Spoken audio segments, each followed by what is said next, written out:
Greetings and salutations one and all. Welcome to the night shift of DJ Kevin Stew. It's the end of the night shift week and we do a thing we call Real Talk tonight. It's also known as Marlon's favorite night shift show. So, will Marlon be joining us tonight? I don't know. But I want to welcome each and every one of you to the broadcast.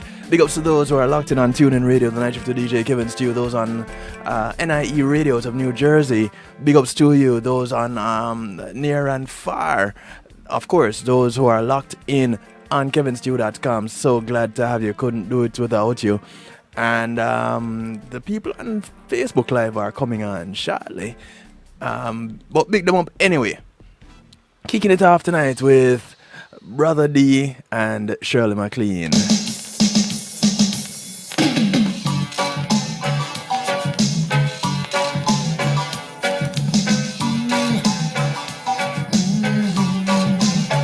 Track is called Bigger Boss. The bigger boss, bigger boss.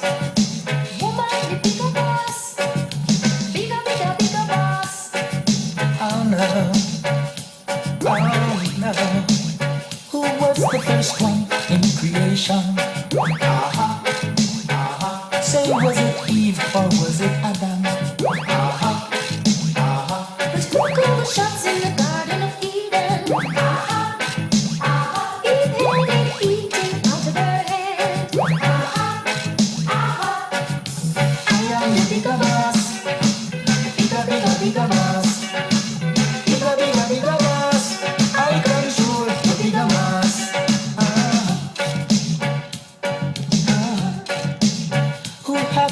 Muscles on them body. Who get the book whistles you want me? And you never say about running the house. You have the biggest chat, but afraid of a mouse, a little mouse. Yeah, I am the bigger boss. Bigger boss. Bigger boss. I control the bigger boss. The bigger boss, bigger boss, bigger boss.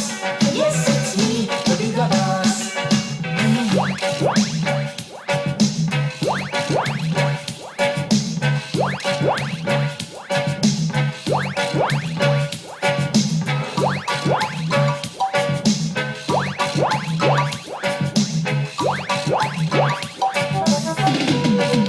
Just to get some housekeeping out of the way, I want to say thank you to my segment sponsors, Pulse Media Group, and Being in a Moment is Priceless. Give them a call for innovative streaming and recording solutions. What can they do for you? Everything you see right here on kevinstew.com and more. So you have a church service, a funeral, a wedding, a graduation that you want to stream on your own secure platform? Go ahead and give them a call. 754-999-6020 and tell them DJ Kevin Stew sent you. Thank you to Althea and her Healing Heavenly Hands. Althea is a licensed massage therapist that comes to you operating out of Broward County, North Miami-Dade and South Palm Beach counties. She comes to you with her Healing Heavenly Hands, her table, her oils, and over 20 years of experience. Outside of paying her, she only asks that you get off her table and go sleep somewhere else when she's done. I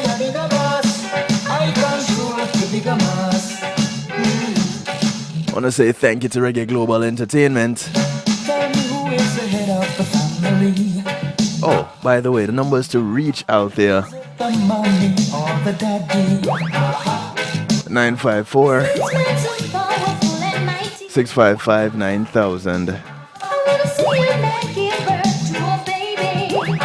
Reggae Global Entertainment will act as your booking agents, take care of your tour management, handle your music production, legal service referrals, business registrations, and marketing and promotion and more. Give them a call, 954-804-8199. Or check them out at reggaeglobalentertainment.com. And of course, thanks to GMATMusicSolutions.com, bringing your events to life. providing sound, light, stage production services, musical equipment, PA systems, audio engineers, DJs, bands, musicians, singers, and more. Give them a call, 754-307-GMAC. That's 754-307-4622. Or check them out online, gmacmusicsolutions.com.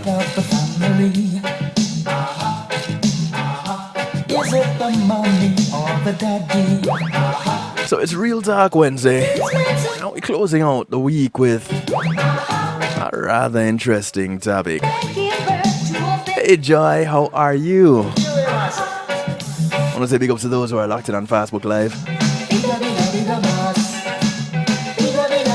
Now I have three amazing women with me tonight. And I don't know who gets to hold the title of Bigger Boss tonight, if it's going to be me or them. But any which way you slice it, I am at their discretion. Ladies and gentlemen, I introduce to you the ladies of the moment. These are the women that are pretty much going to, I don't know, set me straight, set everyone straight. I don't even know at this point in time. I don't know what it was that I got myself into when I signed up for this. Who signed me up for this? Ladies and gentlemen, I want to introduce to you over there to the left. Let me go ahead and put them up in full. There you go. Well, not even too full. But anyway, I'll work that out. To your left is Ryann Greenberg.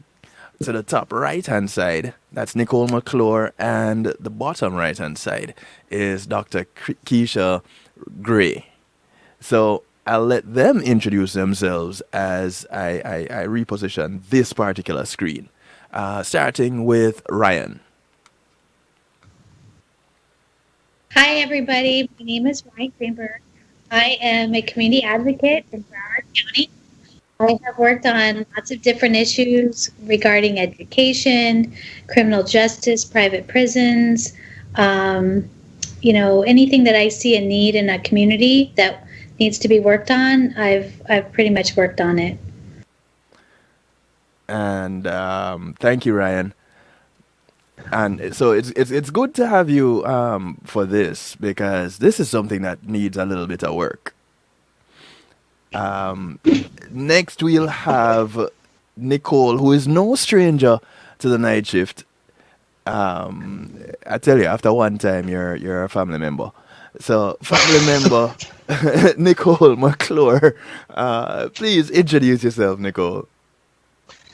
Good night, everyone. My name is Nicole McClure, former Reggae Girl for the Jamaica Women's National Team, who went to the World Cup 2 years ago.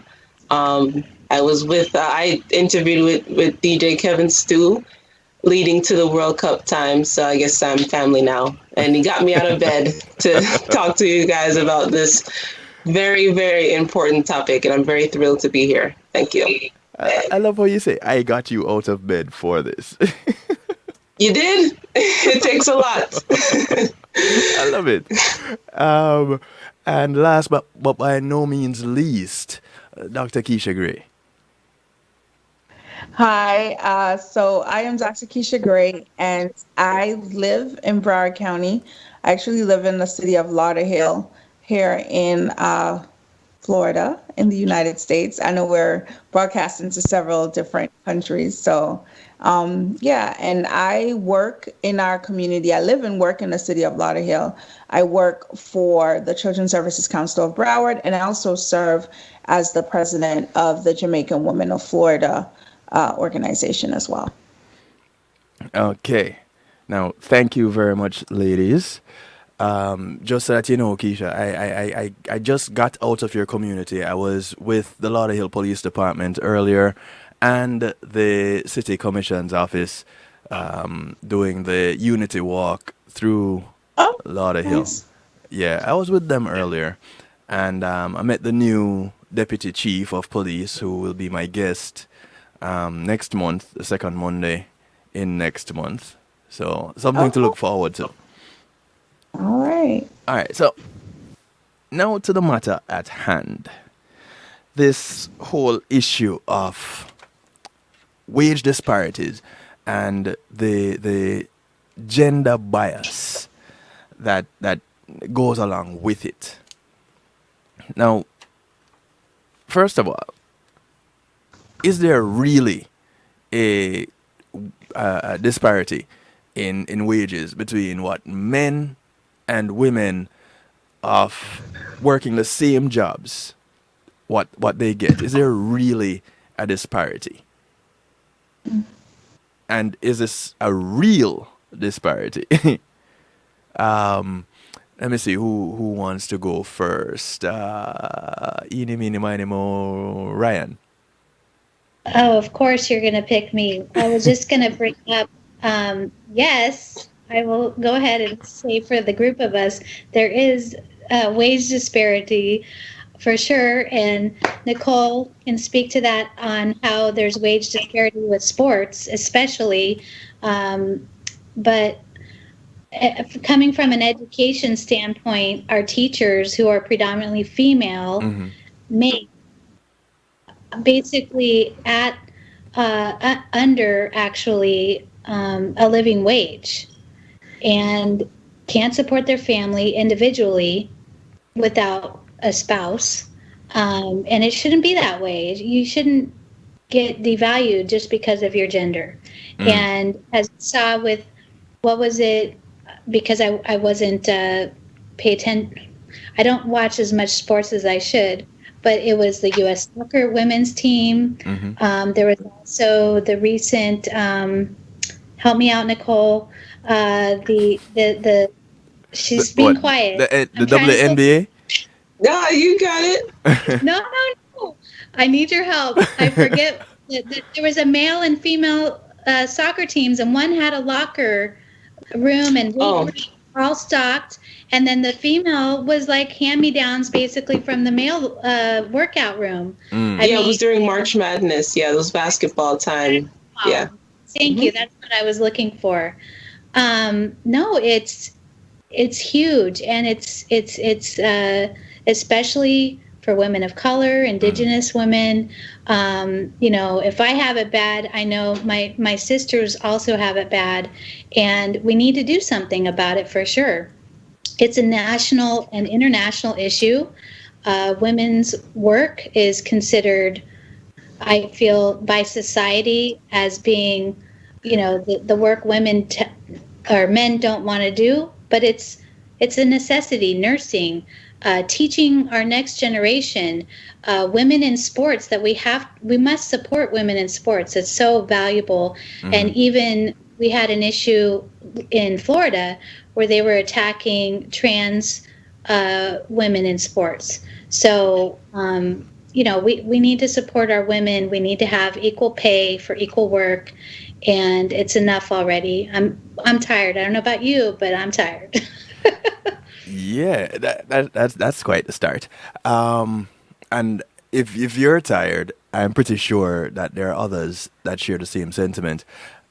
Since Ryan touched on it, Nicole, let's look at it let's take an introductory look from the sports side of it. Yeah, I mean, I can personally attest to being underpaid. I was a former professional footballer for nearly 9 years. And for all of those 9 years, I had to come back home to supplement the income here in New York, to supplement the income that I was not making overseas. I mean, talk about livable wage, it's pennies, probably peanuts compared to the men. I mean, I'm talking, for example, when I was in France in the fall, I was probably making equivalent to maybe $500 a month. And if you can't live off of $500 a month anywhere, even Right. over there in France, and the cost of living over there is quite high as well. So, yeah, I mean, it's very, very unfair, to say the least. Right. Even with the national team, when I was there, we were fighting for literally pennies again. We actually had a contract with the Jamaica Football Federation, and they broke the contract because they did not want to pay us, claiming that they didn't have the money, even though they signed a legally binding document saying that they would pay us. And we had to go on strike up until, they didn't really take us seriously up until we said, okay, we're not going to play until you pay us. Right. And I know the men for sure are going through the same thing as well. And they're not even asking for that much either. But if you can imagine, if you can compare to what we ask for and what they're asking for is literally pennies. So yeah, it's quite ridiculous to say the least. I'm hoping for a better tomorrow, and I'm hoping that this will shed a light on this issue. Well, I do believe it will, big time. Dr. Gray, what have you seen where as it relates to disparities in wages?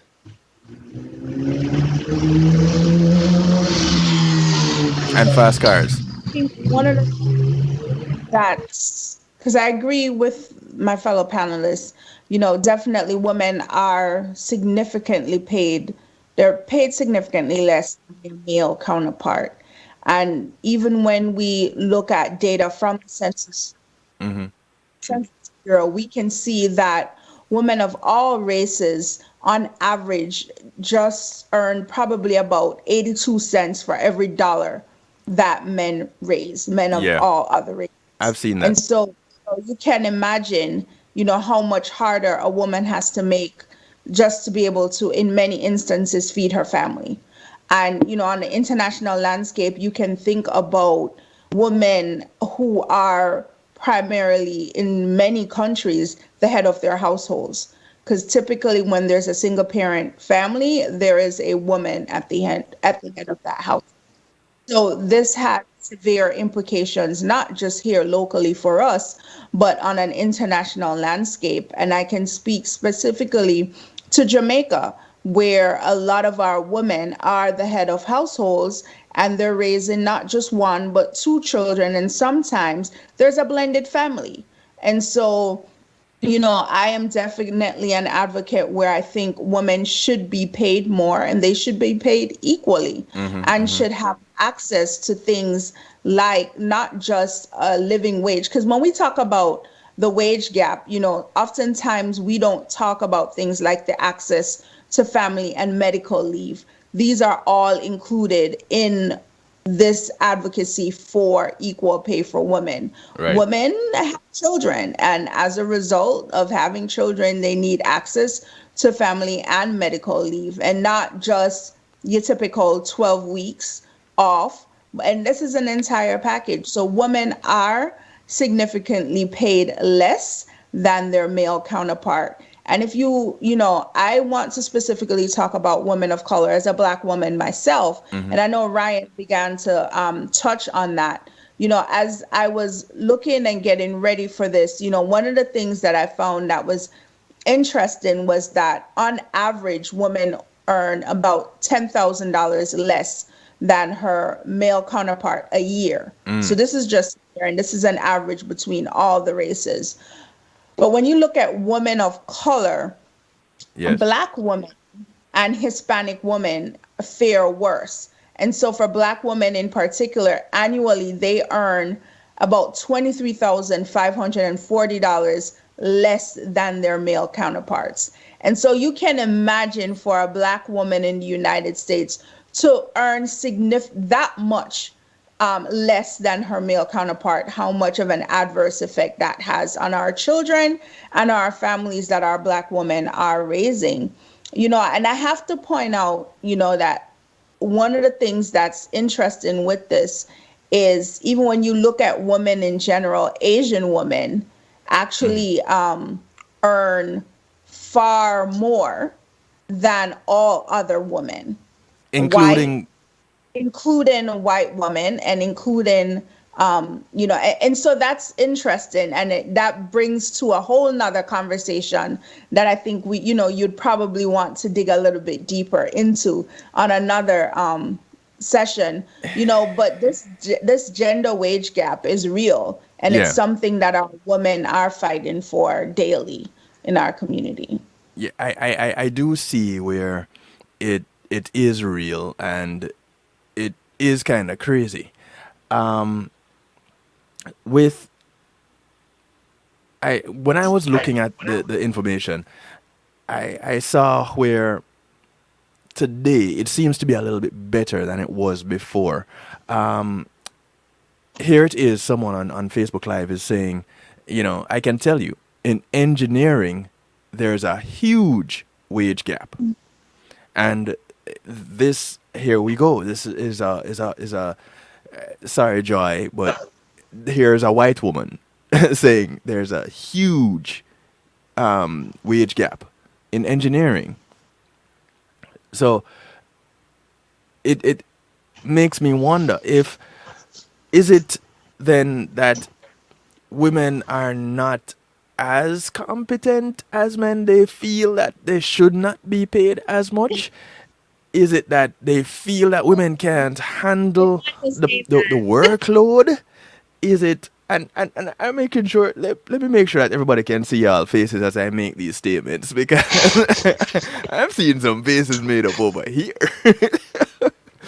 No, but I have to ask that question because this is not just today that this is going on. This has been going on for a long time, and women have been fighting to get on some kind of level playing field for a while.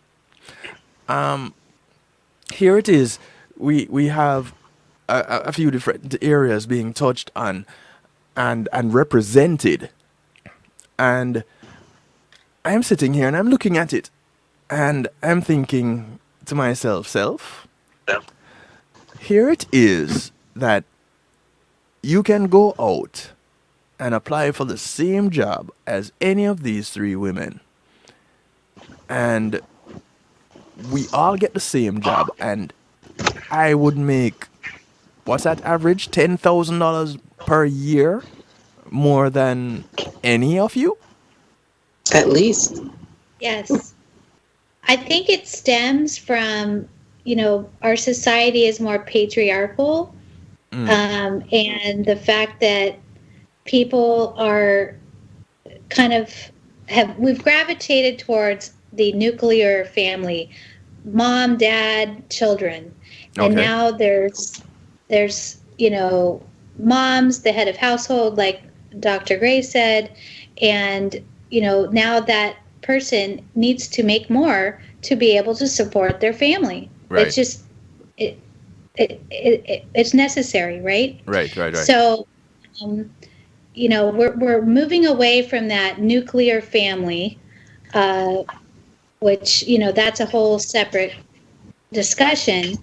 But we have to raise the wages so that women can have the ability to raise their families, because oftentimes women are the main caregivers as well. Right. So, and especially women of color are, look at our voting laws. Women couldn't vote. People of color couldn't vote. And now finally we're getting away and people are getting their voting rights. And now they're trying to disenfranchise people in other ways. Gotcha. But yeah, that's true. it's kind of So systemic. okay, and that was what I was gonna ask too. Is this more of a systemic thing, or is it just a few individuals with a little bit of influence that is saying, hey, let's go ahead and keep things just the way they are because this is the way to have things. Nicole, when you guys went on strike, what was the kind of response that you were getting as we would say in Jamaica, wholehearted? It's a domino term, Ryan, to when playing dominoes. So one day when we're hanging out, I'll teach it to you. Yeah. But when you guys decide that you're gonna hold out and not give in until things got better, until you were properly compensated, or at least partway there for a start. What was the kind of feedback that you were getting? The kind of what was the environment like? What was the atmosphere like dealing with the regulating body? Dealing with the regulating body was very stressful, but the outside factors, we had a lot of support. Lots of supportive comments coming from all four corners of the world. So many people on social media were very supportive. People back home in Jamaica, Petey girl them, all kinds of stuff, saying Right, right. we deserve, what we're asking for. And not only what we're asking for, what they said they were going to give us in the first place. But dealing with the governing body was kind of like a tug of war. Right. It was almost as if they were saying they don't know what we're talking about. It was very stressful and confusing. It's like kind of like they were trying to manipulate us, but we banded together, the entire team, those who didn't play, those who did not get called for the World Cup squad. Everyone in the delegation was one. We were one voice. Even management was behind us. The coaches were behind us. But it's just like the governing body was just like, no, find the money elsewhere. It just didn't really make any sense. But to answer your question, the outside support was very, very strong. And I think without them, maybe we would have had to really go on strike and not play those matches after the World Cup. All right. So If I may, was public pressure helping you guys, or?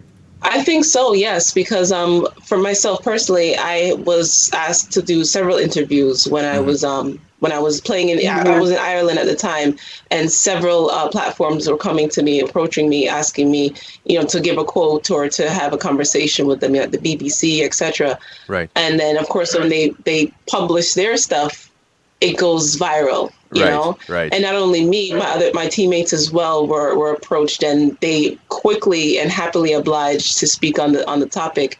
And I feel like, that definitely helped us because CNN was involved. I think Sports Illustrated was involved. ESPN played a huge role as well. So the JFF, I feel like their hands were tied. They really had no choice but to finally give us what they said they were going to give us in the first place.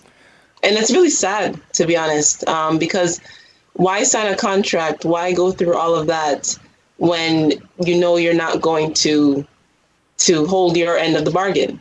Right. And we had to get lawyers involved as well. And again, big up the Cedella Marley, because if it wasn't for her, we wouldn't have the legal aspect, the legal team behind us pushing us forward. Right. And that's what I was going to ask Nicole if you had a contract, because, just to understand the whole issue, if you had a contract, a legally binding document, and they still didn't want to give you what they agreed to, that's straight up cold. Yeah.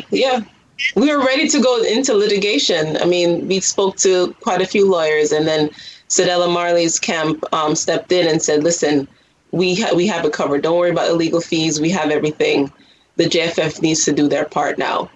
And I mean, if it wasn't for her people, and again with the media, CNN, etc. Yeah. Who knows? I feel like the JFF was probably embarrassed because they had worldwide attention now, and basically saying, what are you guys doing? Even FIFA was looking at them kind of sideways, and then we all know FIFA is very corrupt too. So, it was pretty intense. Yeah. So, really quickly, so for those listening in, I encourage you to jump into the stew pot on kevinstew.com. What you want to know, what is a stew pot? It's what others call a chat room, but because we're fancy on kevinstew.com, it's a stew pot. It's where we keep things interactive and bubbling. So go to kevinstew.com, interact there. Those of you that are watching on Facebook, you can comment there also. I think I'm gonna keep this up on both platforms. If you want to call in and participate that way. 773-789 stew gives you the opportunity. 773-789-7839. You can call, you can text, you can WhatsApp, you can Telegram, to get your comments in. And I see a few comments here on the Facebook Live, and I do have a caller that has called in. Let me put this one comment in there first, though. Marva Riley, who is a nurse and a regular listener to this program, says, even in nursing, men disclose that they made more per hour than we did. Caucasian men made more for sure, but the female nurses kept quiet and didn't speak up. The Caucasian men would always speak up, and speak out loudly about disparities, and that was acceptable, whereas we, the female nurses, were afraid of ruffling any feathers. So now, I guess that the backlash part of it is a bit of a deterrent. On the line, Joy, you there? I'm here. Hi, Joy. So Joy is another family member, a sister from another mister, and she had made some comments on Facebook Live also. But Joy, what is it that you want to share with us? Joy is the engineer that commented. Yeah. So I've been doing this for 25 years. For 20 years as an actual quality engineer, and I make $20,000 to $30,000 less than the 20-somethings that are just graduated and come out of college and come into our company. I have, and that actually I found that out completely by accident. Somebody printed their stuff out on the printer, and I picked it up.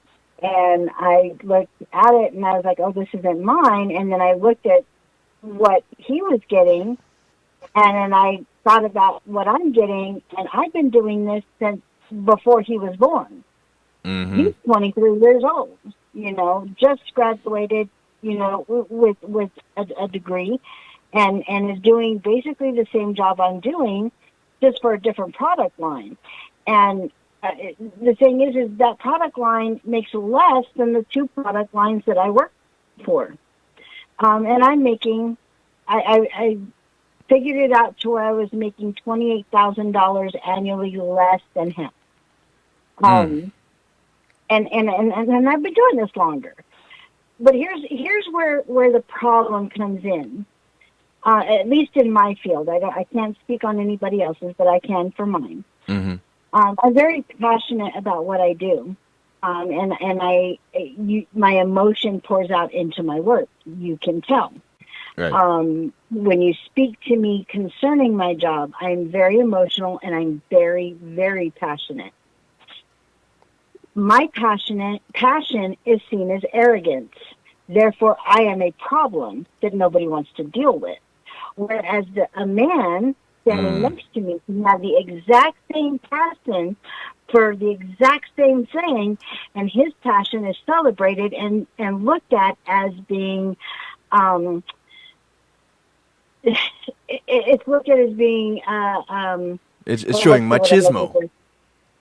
Well, no, it's more like he's being innovative. He's showing his innovative his innovation. I'm sorry. Go ahead, Ryan. What was that? I was going to say I totally agree with you. Women are seen as shrill. We're seen as being, barking or loud. The political candidates that are female, they talk about, oh, look at her hair, she has it bad, or she's wearing pantsuits. They always look at appearance or have a negative thing. But then a male is, and this is just how we perceive or have been taught to perceive males and females, and it's wrong. I honestly ask people constantly, would you say that if it was a man? Would you say that if it was a woman? Just to make sure you're checking yourself, But totally on point there. Even when you ask that question, in reality, they're not checking themselves. They will tell you, oh, yeah. No, those people are not. but they're not. And Suggest is you ask for a gender bias training at your work. so here's the response to that. Mm. Your director of operations is a female. We don't have any issues with females. Oh wow! And that's where it ends What right does that- there. What does that have to do with engineering when I'm the only woman engineer in the entire facility and I make almost $30,000 less annually than JoJo, who just graduated and started doing this a year ago? And I've been doing this for 25 years. Have you approached HR? Oh yeah, oh yeah, oh yeah. And what do they This is it's one excuse after another. I have learned in my experience, especially as an engineer, in the type of work that I do, HR is not there for your people. HR is there to protect the company. Period. They don't really care about. All they want to do is keep the peace. But when push comes to shove, they're going to protect the company before they protect the individual. Wow. Okay, so when let's go to the what was happening, Nicole, with getting the support that you guys were getting. Would you then say that was the catalyst that got you the help that you guys needed? Because outside of that happening, you'd have been probably laughed at, just or shoved aside, pushed aside neatly, quite similar to what Joy is and has experienced. Absolutely, yeah. I mean, hearing that story, it makes me angry, and I'm not even an engineer, but yeah, I mean, yes, if we didn't have that cushion or that boost, I should say, we definitely would have been shoved, not neatly, but we would have been tossed aside, as the JFF constantly does with the women's program. So yes, if we didn't have, those media platforms and Sidella Marley's camp, the Bob Marley Foundation, etc., yeah, we would have been, whatever, just the women, who cares kind of thing. Right. And I bet you always hear too, men bring more money than women to sports. That's another thing. We sell Yeah, more right. merchandise Advertising for men than we do for But women. they don't put us on the forefront. They don't advertise us at all. But we didn't even have a Exactly. communications department. Lost opportunity, actually. here's the thing. Look Yeah.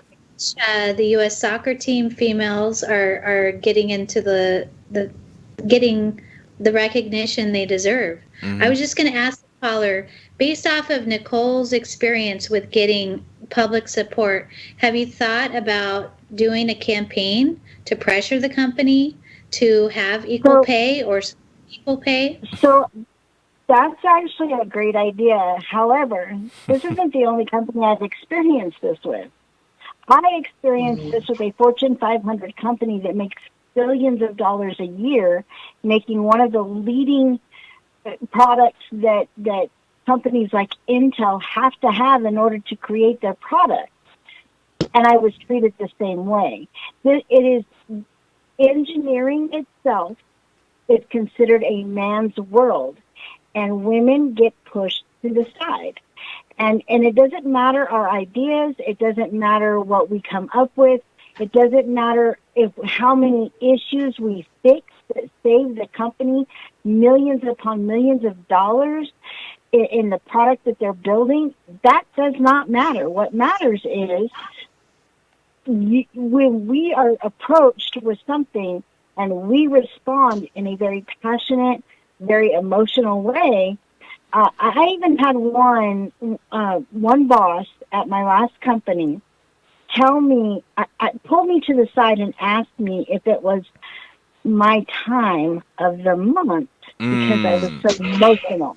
Well, no, they didn't. So Isn't that Oh, a we went to violation? HR over that Steve, one. we're Yes, as emotional, women are seen that way. That's just wrong. So, Wow. so Keisha, Dr. Gray, um, in your experience, both with children's services, with the women that you interact with in Jamaica, women of Florida, what are some of the things that you have come across?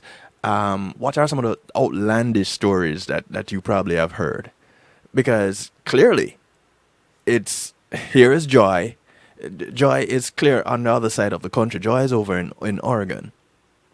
So Oh, it's not like it clearly isn't just centralized to one section of the country. So I am muted. So I think okay, one of the things when you say outlandish stories, I guess I'll start off with a success story. okay, And so, um, it's been a pleasure working for an organization where we are predominantly women mm-hmm, within the organization. I want to say men are the minority within the organization. And so, it's interesting. I had a male colleague comment a couple weeks ago just about, since he's been with the organization, how he's seen the growth as it relates to supporting women when it comes to even going off on maternal leave and that transition back. And so I think one of the things, when I say a success story, I have to really commend the Children's Services Council for their support for women who work within the organization. And I mean, we are the Children's Services Council, so supporting children by virtue would have to mean that we do support our employees. And so I think right, I have to really commend the organization with their commitment to just really being supportive to us as women within the organization. And that's from anything from flexible work schedules. I think it's been amazing to work for an organization where when you say something like, I have to do this because I have to go pick up my children, or we have a playroom in the organ, and so when we were face to face, oftentimes you would see people, who needed to pick up. The kids would be there. You knew when it was summer break because you would hear and see many more little faces mm-hmm, around who were there for work. And so, it has been and continues to be, even through COVID, a very, very receptive for women. And so all our chief executive officers are women. And so, the decisions, when we shut down for COVID, um, it wasn't a decision. It was a hard decision, but it was a quick decision for the organization. And the support during this time has just been amazing. Even as we transition back into face to face, mm-hmm, just being able to even survey employees and really hear what the needs were. The organization has been really intentional with hearing from employees as to what their needs are. So, if anything, I would say there's some lessons to be learned from how we've been doing business and how we've been supporting our employees. And that's not just around like work-life balance, but I think even in professional development, I think over the last year for me, even during COVID, I've had the opportunity to take part in several different professional development opportunities. mm-hmm, So that support definitely is there. And I would be remiss to say if I didn't share that as like lessons to be learned with this. right, I think in general, when you ask for outlandish stories, one of the conversations that we've been having within the Jamaican Women of Florida is around male dominated workspaces. And so, we will be doing something pretty soon around that. And one of the things, as I was talking to a fellow member, about her experience working in a male-dominated space. One of the things she talks about, she works in the car industry. Mm-hmm. And so one of the things she talks about is even how clients treat her when they come. She works, and it's interesting because when she shared one story, it was, he came in with an issue with his car. She told him what was wrong with the car, and he immediately wanted to talk to somebody else. So Not, she works as a like, what's mechanic. the one thing you gonna tell me about a car? And My and sister's a she mechanic. heard the exact same thing from her colleague.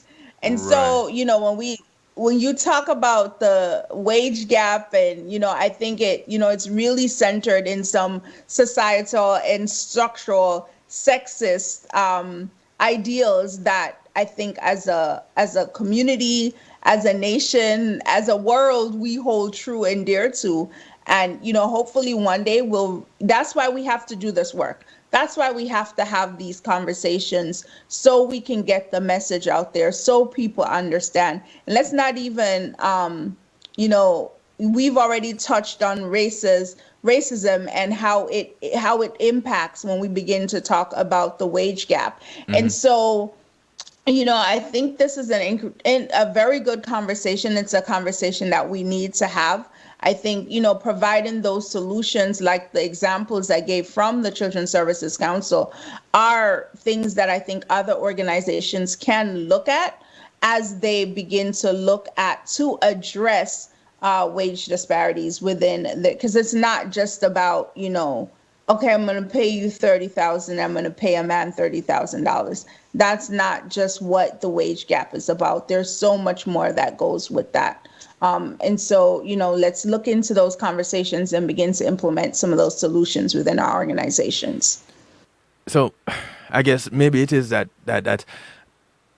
I personally was probably looking at this as simple as just that. Let's go ahead and just level out the salary structure. Within certain jobs, you do have salary bands. So depending on your level of experience as you work in that particular area, the more experience you get, it gives them the opportunity to bump your salary, and then there's a cap.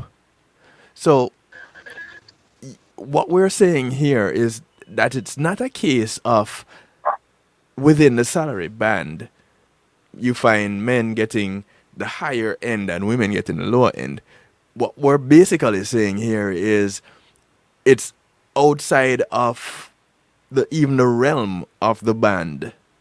It is just a whole different structure by itself when it comes to what men are being paid and what women are being paid. And it apparently doesn't really matter which industry it is. Joy, thank you very much for your input. Thank you for sharing with us. Please stick around. All right. Y'all have a blessed evening. Alrighty. Thank you. Good night. Hey, Joy. Thank you, Joy. And one of the things, it bothers me, and it was mentioned here and there ever since we started talking about it. And where it bothers me is I was raised in a single parent home. So I was raised by my mother. My mother worked for herself.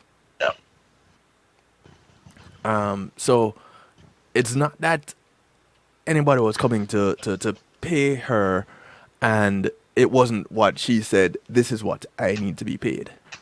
My mother worked as a dressmaker, or seamstress, as some would know it as. And she put us through school doing this, my mother and my grandmother. And it was what we knew.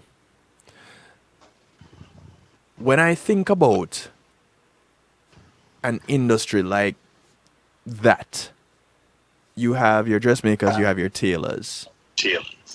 And when Ryan, you probably wouldn't be as familiar, since in Jamaica, there was a lot of So, custom. Kevin, I just want to make that clear. Yeah, My mother and grandmother both sewed, so I love I'm it. very I familiar. love it. I love it. I've sewed so many masks this pandemic. You have no clue. And I'm teaching my son how to sew, actually. My mother taught me So you better replacing get those sewing skills, Kevin, from your mom. replacing buttons on my school uniform. That was up to me. Fixing my ripped pocket. That was up to me. When I Good. started outgrowing my Good. pants, adjusting the hem. Make them That into was up to shorts. me. You know, so no, but my mother was a forward thinker. So my uniform pants would actually be hemmed like probably like 2 inches would be the length of that hem, and so over time that could be let out because I didn't Exactly. grow much, but I grew a How little tall bit. are you, Kevin? How tall are you? I'm 5'7". Some would say I'm Really? five Okay. eight. I thought you were taller. I thought you were like 6 foot. But yeah, no, I just look sewing. tall. I sound tall. Learning to sew is such a great skill, a great life skill. There's men or people rather that don't even know how to iron their own clothes. Yes. And they leave it to women, to do it. So it's totally undervalued. And those people who don't iron their clothes end up not looking very well. So The guy- so maybe then what it is how we value genders versus what a particular gender can actually do. Maybe that needs to be the conversations that we are having, talking about valuing an individual, and as I they as think media plays a huge role with that. all right, talk to me about that. Your as you say media. What are you thinking that the media can do? Because I'm in media too, and I'm doing this.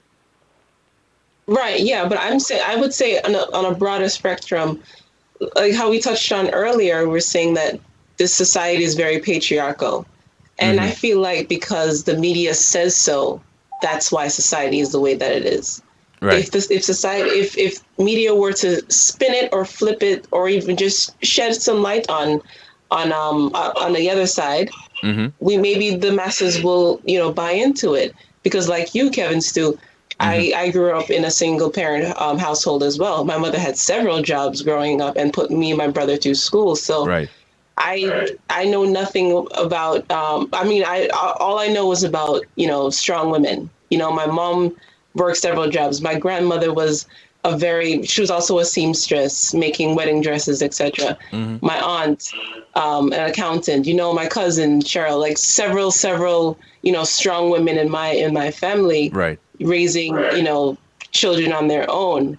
But we don't really see how the matriarch is, if that's a word. Yeah.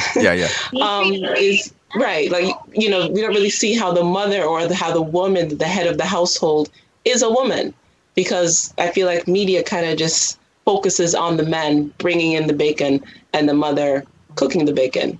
Whereas for me and for you, Kevin, it was the opposite. Well, typically it was the man that went out and the hunter gatherer. The man. Yeah, of course. Yeah, no, I'm not bashing that, of course not. But I'm just saying, how about we show that the women can do it too, because it has been proven. I don't think it's a matter of that I can do it too, but it's just that the value that is placed on them doing it, so they don't get compensated as well. Let me see. I should have a man to give some insight here. Ed, are you there? Yes, sir.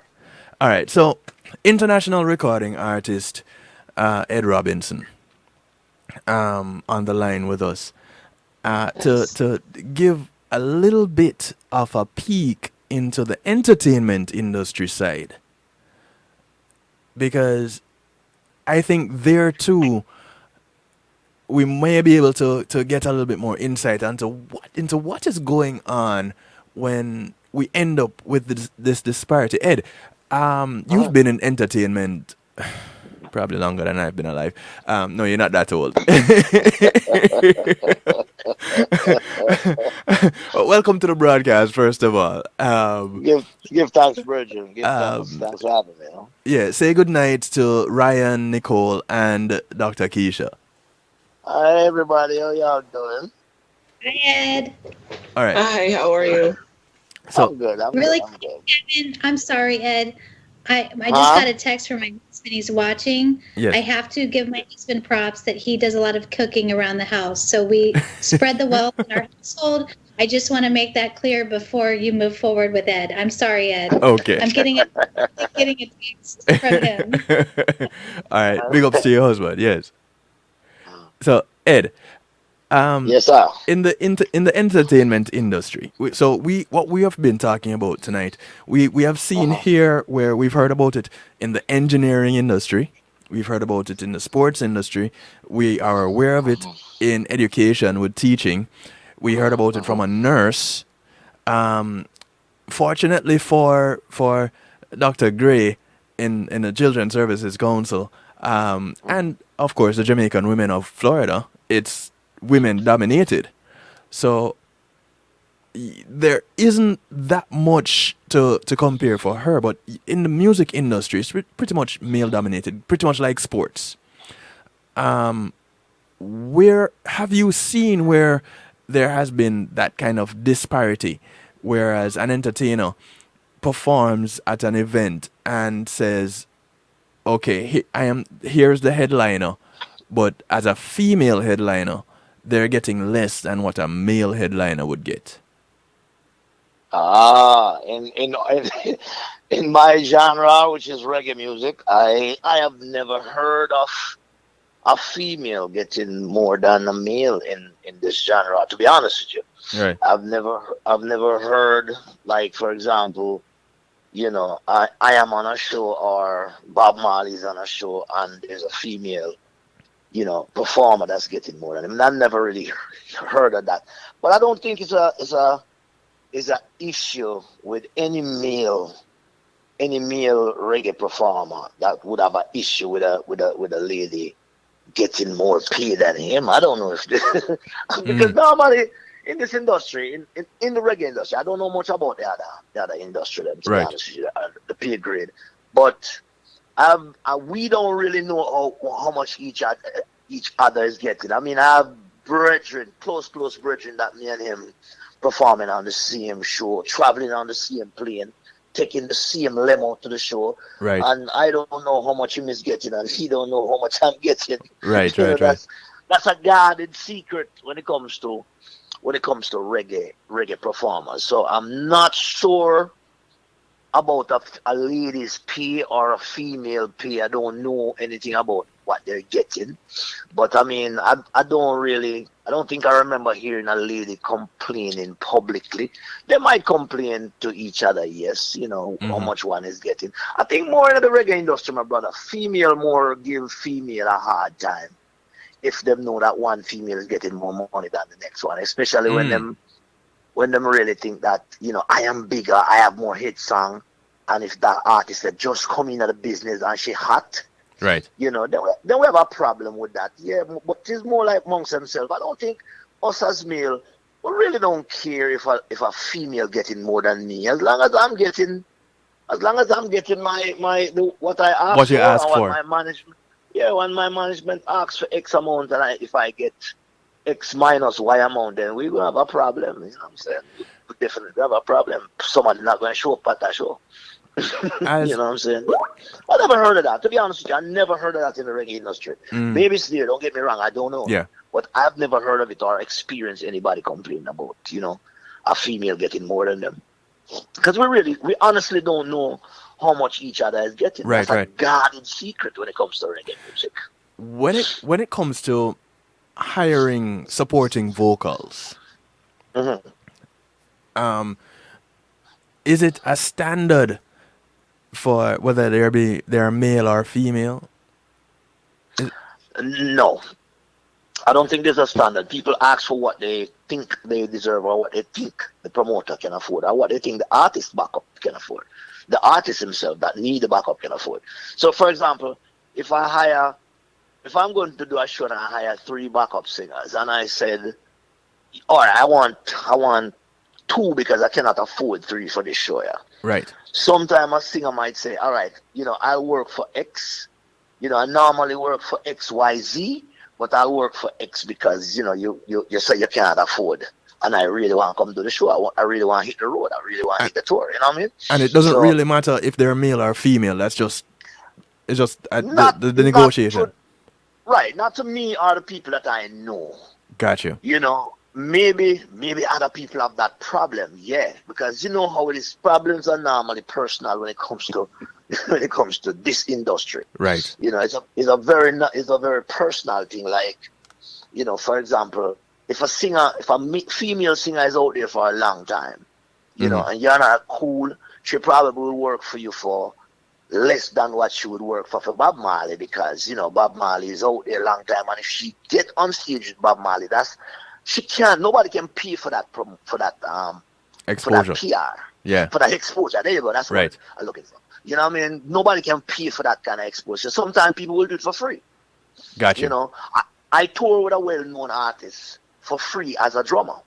Mm-hmm. And I have my name. Out there. I've been having my name out there. And right. even though that go on, I still tour with them, as a drummer for free because I wanted that exposure. Now, from that exposure, I get money from that. I get, better other shows from that. Gotcha. So in our industry, Virgin, it's a little bit.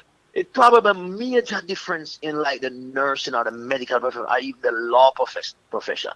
Mm-hmm. To be honest with you, because I've dealt with lawyers before, and yeah, they have problems, especially when they're working for firms. They have problem.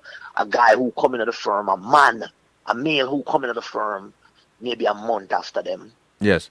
Is getting more money than them, or is getting bigger jobs than them, or assigned to bigger cases than them, and they do have problems with that. Yeah. And you know what I'm saying? That's a similar thing to what Joy mentioned earlier in engineering, where she's been in the field, in the industry for over 20 years, and here it is, someone coming out of college and is making more than she is coming in. Joy says, when I asked what my expectations are, when she is asked what her expectations are, she let them know what she's worth, and the company will lowball her every time. Wow. Ladies on the panel and Ed. Ed, have you been, well, I guess in the entertainment industry, it's a matter of negotiating all the time. Oh yeah. Yeah, so there isn't a standard like that. But you ladies, before I'll let Ed off the hook,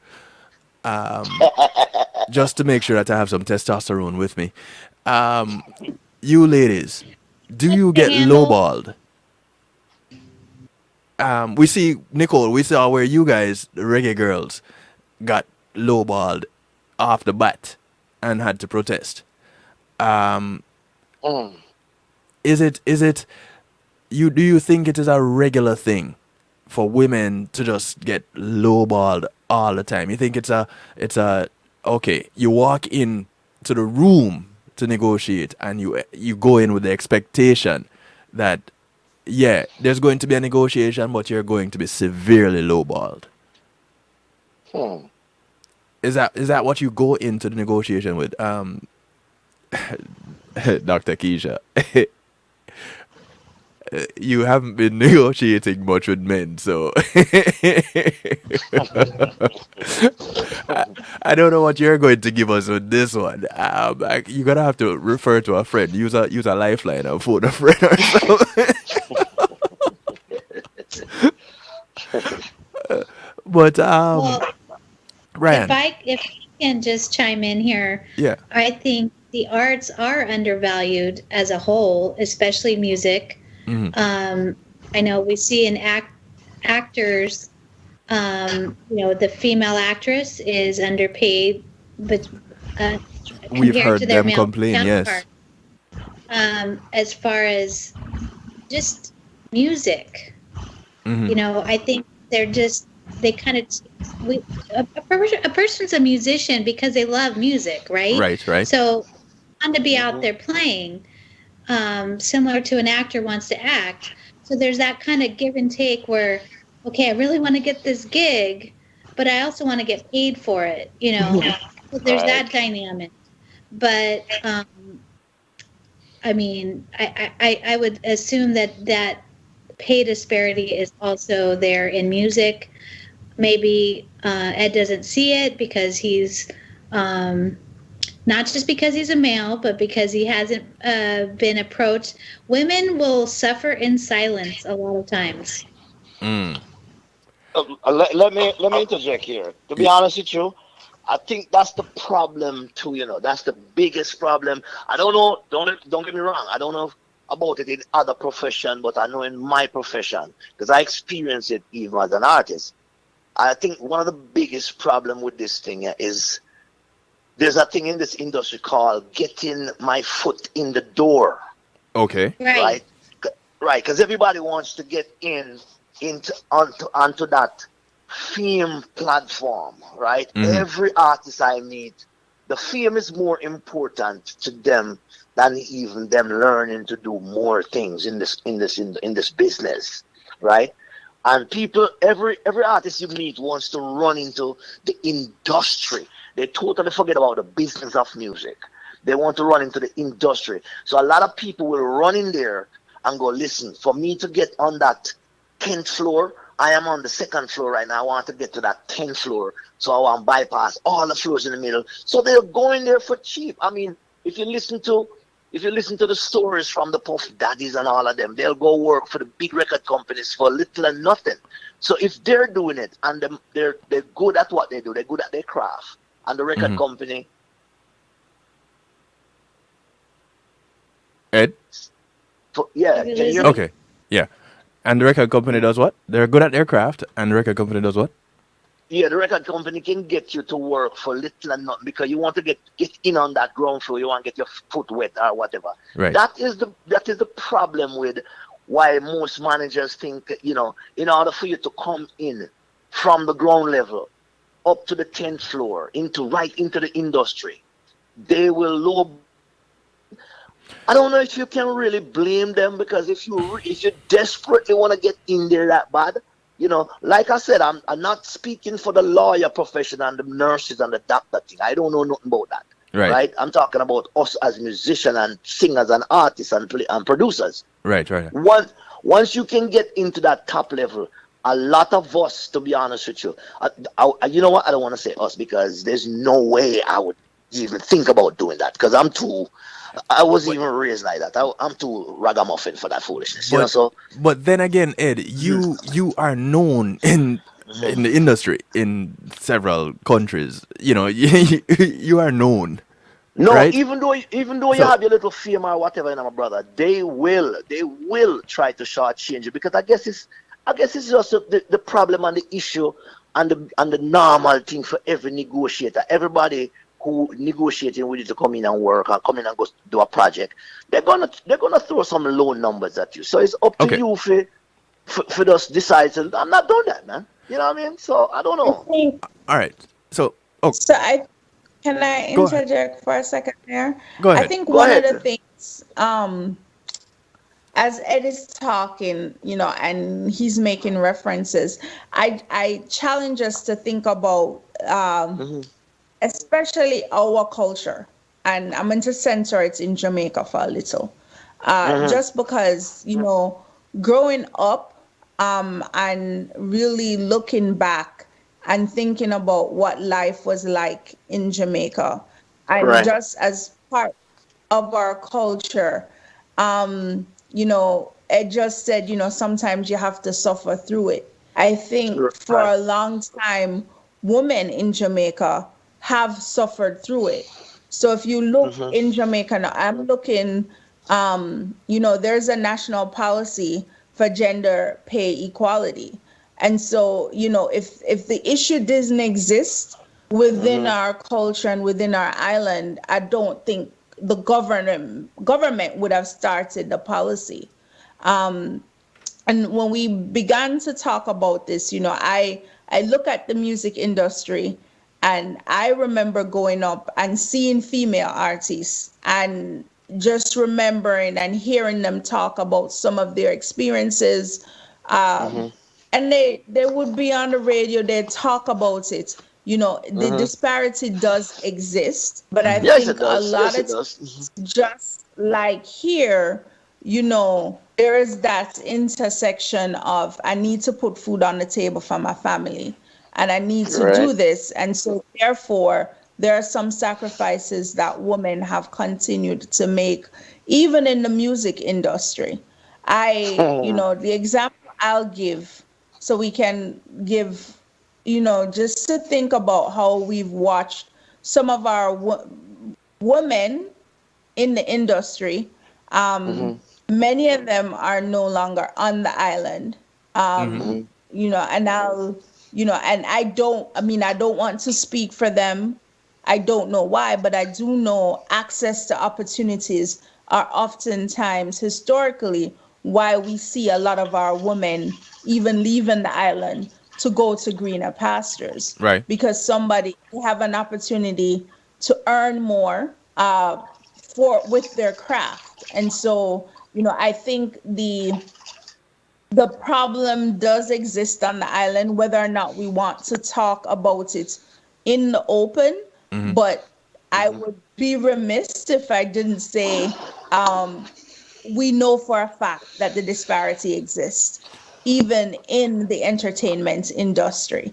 And I don't want our women to have to sit through it and suffer through it anymore and give free shows or play a soccer game, a football game for free. They should be paid for their craft just as Oh, much yeah. as Oh, an oh yeah. engineer, Oh, a oh woman yeah. engineer should be paid. And so I think as we have this conversation, silence does not mean it doesn't exist. I think very much, I remember, so I'll use an example, something that I learned as a young adult. I had a girlfriend who I didn't really understand why a lot of times we lost a lot of our track athletes. And I was always asking why they leave, why they go and run for another country, why they go under this and why they go under that. And even as Nicole was talking, I was like, oh, so maybe sometimes when they leave and go play, they're not even making that much more. And, I remember that that was one of the issues why we were losing our athletes. And I think it wasn't until Usain Bolt was one of the first ones that stayed on the island and really pushed it. We saw more people. We even saw our women athletes being paid for their craft. And it was my understanding that, and I don't know if it still exists now, but back then, when my girlfriend was explaining it all to me, that a lot of their revenue came from them signing with like Nike or Puma. And if they didn't have that So it's an opportunity, endorsement, yeah. no income. And there were disparities within that. So I don't know if that still exists. But I don't, if you look at the stats that's coming out of the US, like one of the stats that I saw earlier is that we reach pay equity with men here until the year 2059. So if we think about America being a first world country and the thought being that pay equity won't be achieved until 2059, I'd be interested to see what they would say about Jamaica. And so, we can have this conversation and we can really say, you don't hear women saying it or you hear women saying it, but the data doesn't lie. The Right. stories don't lie. Nicole's experience does not lie. And there is an issue when it comes to pay and paying our women equally. And, I think that's what the conversation is about tonight. And I don't want us to lose that because, because female artists not talking about it, which I beg to differ because I think, and I just, I'm really bad with names, but I know I've heard the conversation. Right. And I just think I don't want the wrong message to get out there because again, I'm an advocate and I really want the right story to get out there, especially when it concerns this essential issue that I know is affecting many of our families back home. Just to give a little bit of an idea of some of the things that we're addressing tonight. For those that are watching, I'm gonna put a little chart up, and I hope everybody can see this. And it shows the number of days women have to work into the next year to earn what men earned in the current year. And in this Wow. specific case is what white men have earned in the current year. So a You read white my man, mind. sorry, I was literally going to bring this up next. This is great. okay. So and I am figuring that it's probably the same in the sports industry. So look on Nicole, and if you have any insight in this, you can definitely share with us. In on January 1, a white man is on par.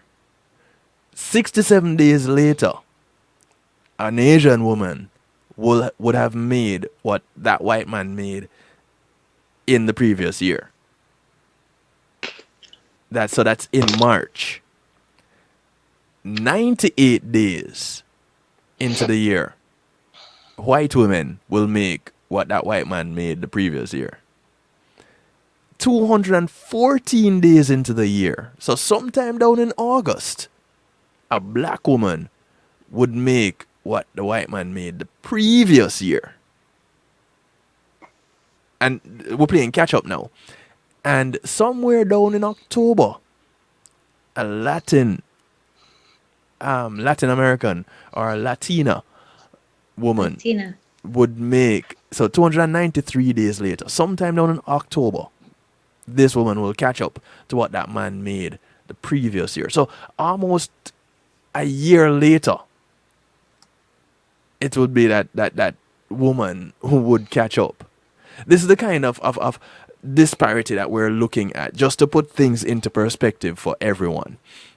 Now, And there's disparity based off of if you're a mother or not, like Dr. Gray was discussing, taking time off. It further puts women back because they're taking care of yes, their families. So then they lose their seniority at the place of work and therefore start at a less pay than what they should have been earning if they had stayed employed. but even more than that, a woman that comes into this job with a bit of experience, whatever the job is, So and what Joy? like Joy, and you have a single woman that you have a woman that is not a parent, and you have a woman that is a parent, and the difference is just barely noticeable. So it's not even like that woman, that mother, is going to be recognized for the role that she has in her household, whereas a man, being a father, gets paid significantly more than a man who is just a single man. Can I ask a question here, my brother? Go on. What industry are we talking about? It doesn't really What matter. is Generally General. speaking, Speak. generally speaking, is this happening in the music industry also? Is this happening in the music industry? Do you know? well, do they care if you're a father or not in the music industry? No. What I'm saying is this happening with, for example, a Bob Marley, a Dennis Brown, a Peter Tosh, a Ed Robinson, a Richie Steven? Is it happening amongst? And then you have the female them. Is it happening amongst us as a business? Is it happening amongst artists? I don't know. That's That's where my you come my in. problem. Yeah, that's my problem Depends too. on how I, the corporation treats their hmm? female staff. Do you? Huh? I remember when I was out of college and my boss was very upset when I became pregnant because he knew that I would need to take family leave.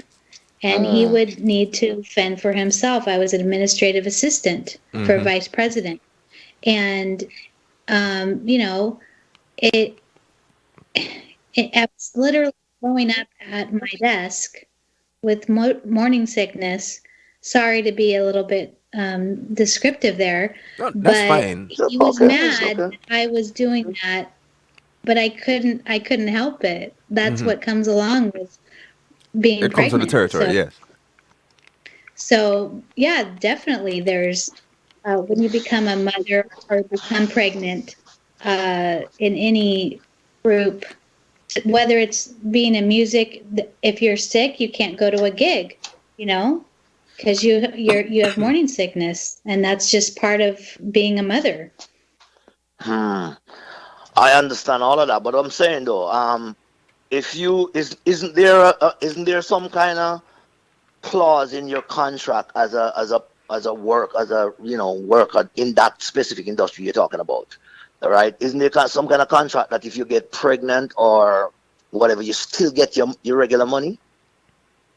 I have No, not because seen that on you any need. contract.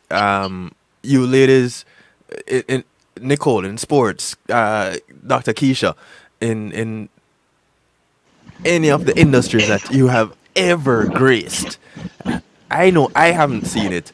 And the contracts, I don't think the contracts, the employment contracts, are different from for men than they are from women. I've never seen one. Hmm. Yeah, I They just recently put that in there. For example, for the WNBA, they just put in maternity leave, and for the women's professional football league here in the states, they just put that in there this year, Oh, okay. where where the athletes can take maternity leave and get compensated for it. That just Oh, okay. happened, and we're This year. talking Wow. about years and decades of having professional sports for women. and I Wow. think so, to answer Ed's question, one of the things, when we earlier in the conversation, I talked about when we talk about this idea of pay equity and wanting to think about and to include access to family and medical leave.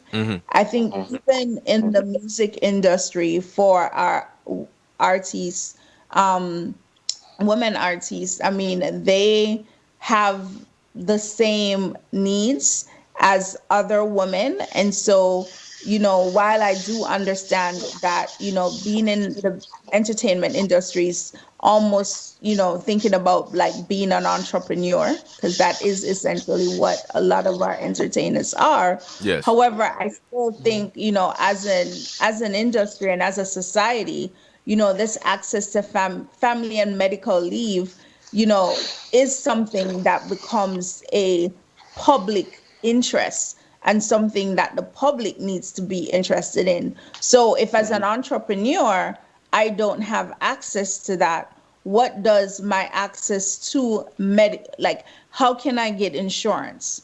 How can I have an opportunity to know that when I do have my child, or I have to take care of an elderly parent, that I have access to the right kind of resources to support myself and my family.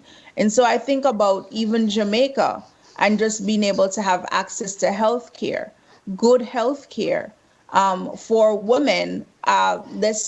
Just last year, in around this time, if I remember correctly, we were all dealing with Jodian's debacle as she was trying to give birth to her child. And so, this is something I think it's a conversation that really transcends into a lots of different areas. And I would encourage us to think about those other areas.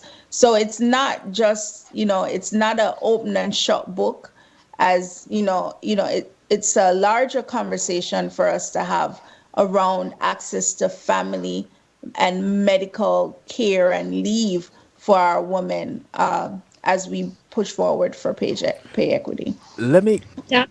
let Ray is totally right. They're kind of like all, I'm sorry, Kevin, Okay, they're go all ahead. kind of intertwined. Gender pay equity, family medical leave, but not just for women, for men too. I know I first had our first child, he was only off because he had vacation time that he had to use to stay home with me, who had just had major surgery, and I needed help with the baby. Right, right. So it shouldn't just be family medical leave for women because we're quote unquote having the baby. Both the mother and father should equally have access to family medical leave. And like Dr. Gray said, in addition to access to it for senior care, because as our parents get older, we have a need sometimes to have to take some time off to help them with their health issues. Mm-hmm. And but women are not just thinking about themselves. We're thinking about our fathers, our It's true. husbands, or our spouses, or our partners, whoever they may be, and that they need to have access to so they can support the mother. And so it's a successful outcome at the end of the day. It's about having a great outcome for that family. Um, and businesses need to step up. And I know that's been on the forefront politically discussed recently as well. So Mm-hmm, Dr. mm-hmm. Gray is totally on point there. Let me give you guys a little bit more information here. This is in the Business Insider. In 2015, women with children were earning roughly the same as women without children, $727 and $726 respectively. However, working fathers with their children earned about $141 more than men without children. That speaks to what I was talking about earlier. Now, that gap has been closing since then, and 2019 data from the Bureau of Labor Statistics show that women with children make slightly more than women without children under 18 at home. Just slightly. So there's a little bit of work being put into it. Men with children see an earnings boost, and the difference between their weekly take home pay was typically $189 higher than their counterparts without children in 2019. For working women, the difference in earning between women without children and with children, working mothers only made $30 compared to other working women in 2019. So, Kevin, one of the things that I would say, and I love that you quoted 2019 data. Mm-hmm. I think one of the things that we also have to recognize is the economic turmoil that started last year. And Okay. so, one of the things, you know, women, especially women of color, have disproportionately faced unemployment at higher rates Mm-hmm. in the last year than any other year. So Right. really True. think about implications of that, even with the strides that you just quoted that were happening in 2019. Mm-hmm. One of the things that I talk about a lot is that I am waiting, unfortunately, to see the true effects of COVID-19. So when you look at this, knowing that women were unemployed at higher rates, and especially women of color, Black women. Mm-hmm. And I think this is going to have some huge implications for us. And we need to begin to start thinking about what that means for our children and families. How can we begin to put some strategies?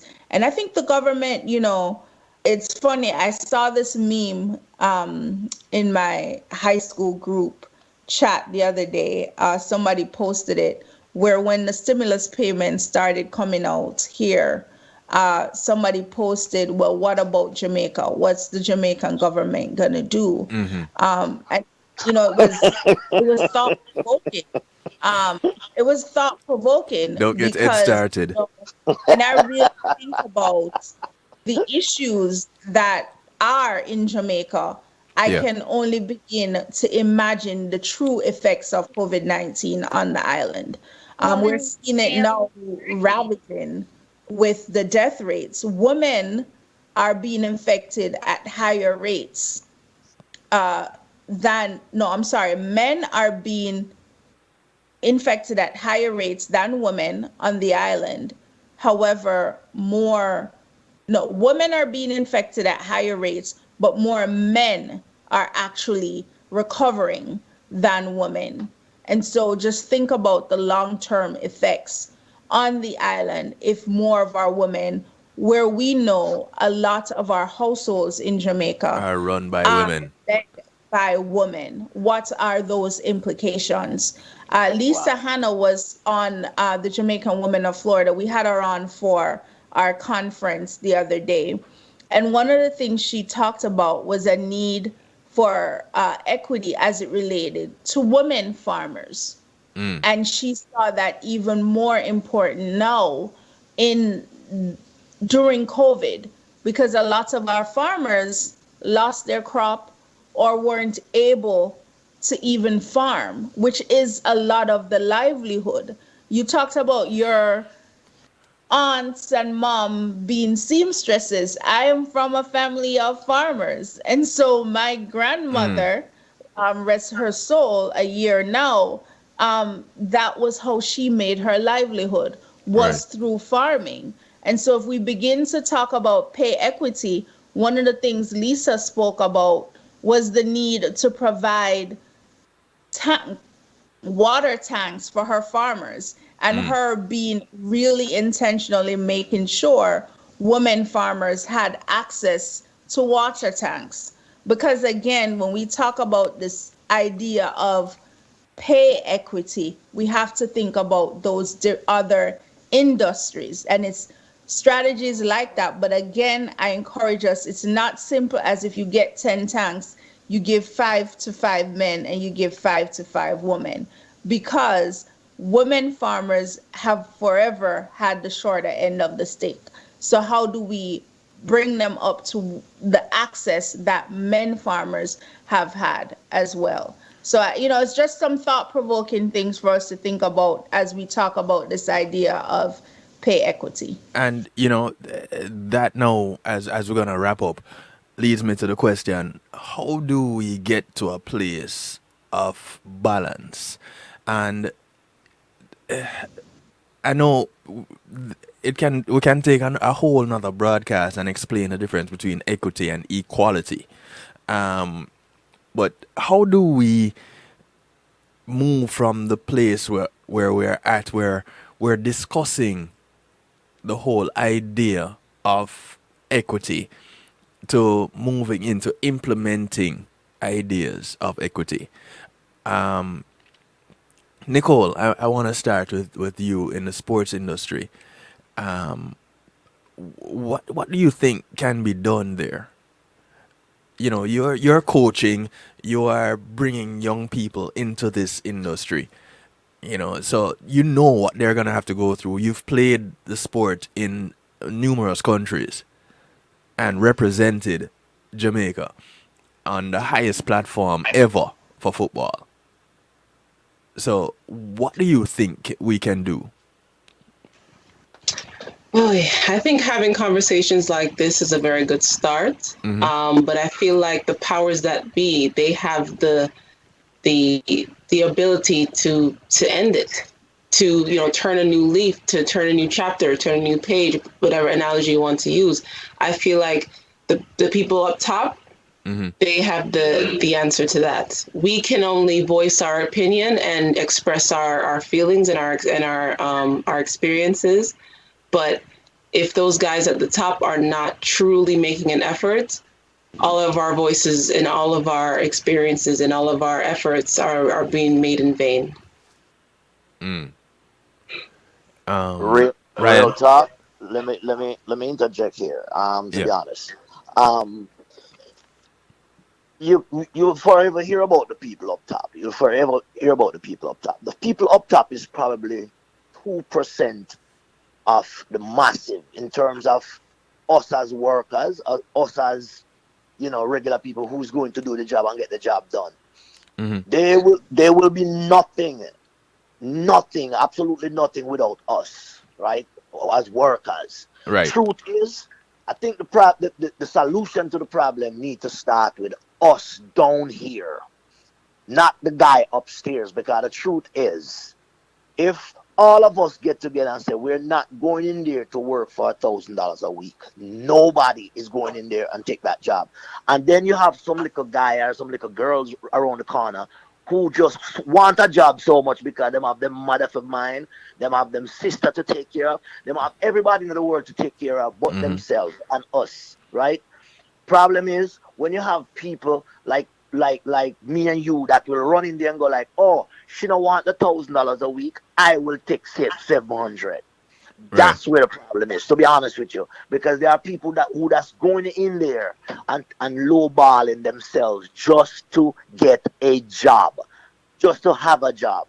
That is the problem that is going on down here. Until us can get together and say we're not going in there to take lower than a man or a male or whatever you want to call them these days. You know, Mm.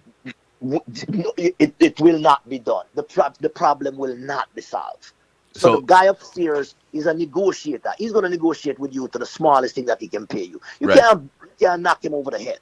You know, because if I have a company, I'm employ 15 people, I'm going to lowball people. That's just a natural thing to do as a negotiator. But Right. if Right. Right. everybody come in there and say, I am not going to work for $1,000 a week, I need 2,100 a week, Mm-hmm. he will get no workers if he's not going to pay that word that y'all use in equality, whatever. See? Equity. Yeah. So the problem starts with us, and the problem end with us. Once we can, like I guess some place in America, them have like trade unions where negotiate for people and all that little thing. Once we can come together and say we're not going in there, I am not going in a guy office to take a contract for $150,000 for no recording, nothing. You understand me? They Mm-hmm. have to go above a certain amount, probably a half a million or more. If that's not gonna happen, I don't need it. But guess what? You have another little guy who just fly out of Jamaica and run right up in there, gonna take less than 150 grand. Right. You understand me? So the problem is with us. I don't think the problem is with the guy upstairs. You understand me? Personally, I don't think the problem is with the big man up top. I think the problem is with us because we lowball ourselves just to get that foot in. And personally, it's in every industry. I don't know about nothing about any other industry. I know about it in this music industry. Yeah. You understand me, my brother? You have people out here that will lowball themselves just to look better than you because record industry, the music industry, the music business is about showboating. You know that. Right. You know what I'm saying? I'm signed to MCA record. I'm signed to Warner Brothers record. I'm getting nothing from them. But a guy who out there who don't sign, I look better than him. Mm. You know, people rate me more than him. People see me as a top of top because I'm signed to an industry. I'm on the Billboard charts and I'm not getting the money. That's why most of us, you know, not that we can dead with money, but most of us broke and have to throw away, call it GoFundMe to get buried. Right. You know what I'm Right. saying? Right. Right. Even though we were superstars and we, in our lives, we were superstars. But the truth is, the problem is down here. So if once we can recognize where the problem is, we can solve it. But I don't think a lot of people recognize, no matter what industry it is, we don't recognize where the problem is. We always look up top to the big man them to solve our problem. So You understand me? basically, essentially, you're saying unite at the bottom to shake the tree at the top. We have to. Listen, there's a Gotcha. million people in the streets. It's only 1,000 police out there. They cannot arrest every one of us. It is Good simple as point. that. It is simple as that. If them even arrest a million people, if 1,000 police can arrest a million people, where in God's world they gonna lock us up? Yeah. In your own house? Come on now. You know what I mean? So we have to Not to say Ed strengthen is calling anybody to incite riot and violence, but well, if you want to do that, that's on you. you know. But the truth is, this is we exactly what if we're Reggae Girlz strong did. down, You know, they if said we are mhm, not going to budge for less than. that's the Let us start. negotiate. That's the start. So it And is a I strength in guarantee numbers. you. Listen, I guarantee you right now. I bet you any money, my brother. There is a team that is playing for probably less than the money that the team was playing before the one them demonstrate for. I guarantee you them have a team working right now. They might not be good, but them still have representation. They're running around the world playing for cheaper than the last team. that demonstrates them want more I pay. hope And that is even not the leave. case. I hope and pray that is not the I case. guarantee you the problem is down here with us, my brother. Is not the boss upstairs. Don't blame the guy. Every boss is looking for a deal. You're a boss, you own your own company. Yeah. You're not gonna go there and try to find the most expensive workers to start with.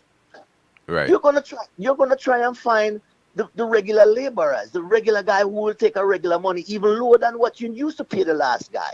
Well, The that's why problem that's is where with outsourcing came us. in. Thank you very much. Thank you very If much. I could just chime in here, Yes, Ryan. so Go I ahead. agree with Ed. I think the problem is at the worker level that they need Yes, to ma'am. band together. And we're seeing that. Um, I don't know if you've seen the signs. McDonald's cannot hire people at the low wages that they had been paying before COVID. And it's been blamed.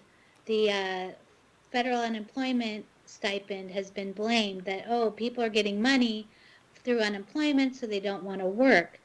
I think a Uh-huh. lot of people are shifting their careers right now after Mm-hmm. COVID. Yes. I think that they're going to demand more pay. Generally, this is not just on a gender um, construct type of issue, but generally people want more hourly pay. Mm-hmm. Uh, $15 an hour is what a lot of people are asking for. Uh-huh. But I think it all comes down to public opinion. If you can shift public opinion to pay women and men equally, then just like with Nicole, Yeah. you know, the company came around, right? In the end, even though Exactly. they had a contract, which I'm still trying to comprehend how they thought they could get out of a contract for pay. So that to me, on my legal brain side, I'm just stunned that they tried to not pay you what your contract was for. But using her example It's for not the that sports, strange. Yeah. oh, I'm floored about that. But True using story. construct, they got the public on their side. Mm-hmm. They advocated for them to just get paid what they were promised. Right. And were successful because the company felt pressure. So if we applied pressure nationwide, internationally, because this isn't an international show, I think we would see movement of companies that want to start paying people equally and increase our wages because let's face it, uh, I don't know about you, but I was getting paid $4.25 an hour when I first started working, and wages, the cost of living has gone way up since then. Right. Oh, So, hell yeah. and the federal minimum wage has not really caught up to that. I was more of an advocate for having a cost of living wage where your zip code cost of living would set the Exactly. wages rather Mm. than having a federal minimum wage where you have to have an act of Congress to change it, basically. You know, this Exactly. would be something that would fluctuate with the cost of living on an annual basis Right. instead Right. of so stagnant. Got you. This the lady that was speaking a while ago, That's right? Ryan. You're a lawyer, right? Lawyer, no. No, no, she's not a lawyer. She's an Like, Is there advocate. is there a lawyer on the panel? Um, no, the closest we come to that is a doctor. Okay. Well, I was just gonna say. She said she was asking. She don't know how they get out of it.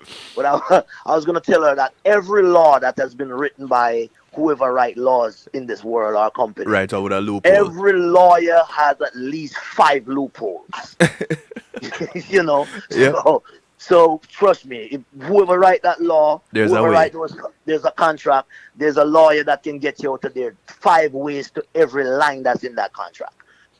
So well, that is not even an issue Nicole, getting out if of you nothing. contact me. I'll help stir up public opinion for you, Nicole, okay? Next time you guys have a contract negotiation. Well, Yeah, Nicole I will. Yeah, Nicole will be into writing I her will own hold you to that. contracts. Nicole will be into I'm writing not her own contracts now because Nicole coaching and stuff. So um, let's wrap this up. I told you all time would just fly off and we wouldn't really realize. We didn't find a solution yet, you know. This that is just it though. Is We there need a to change solution? public opinion. So Nicole is saying we need to talk more about this. Oh yeah. From the very beginning, Dr. Keisha has been saying we need to talk more about this. Ryann is an advocate, and it's not just this that she advocates about or on, but this seems to be the consensus. But with talk, there has to be some type of action. Where do we turn to get this action? What type of action are we looking to take? So we raise the awareness. Yes, this exists, and here we present evidence to say this is how it exists. This is what it was at this time on this timeline. At this point on the timeline, this is what it is now. What do we need to do to take it to that level where, whether it be the man who is the head of the household or the woman who is the head of the household, any which way you slice it, the household is safe. And once the household is safe, now the community is starting to look better because we build on a nation from the family level. That house have to be comfortable for the community to get comfortable, for the city to get comfortable.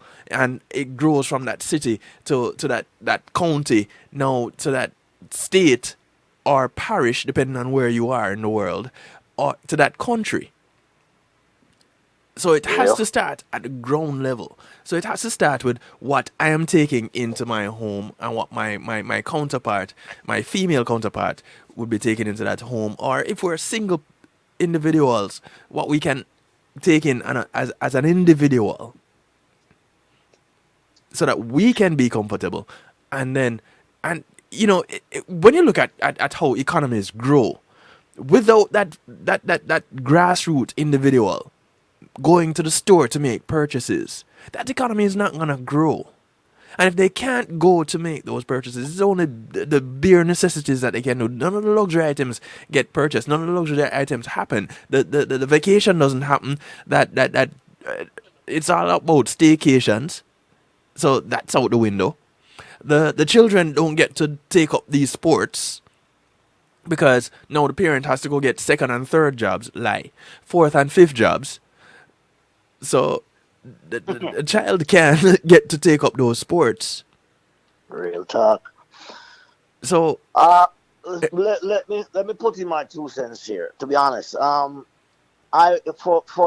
as a male, I'm speaking from a male point of view. To be honest with you, I would not leave this problem to be solved by us males.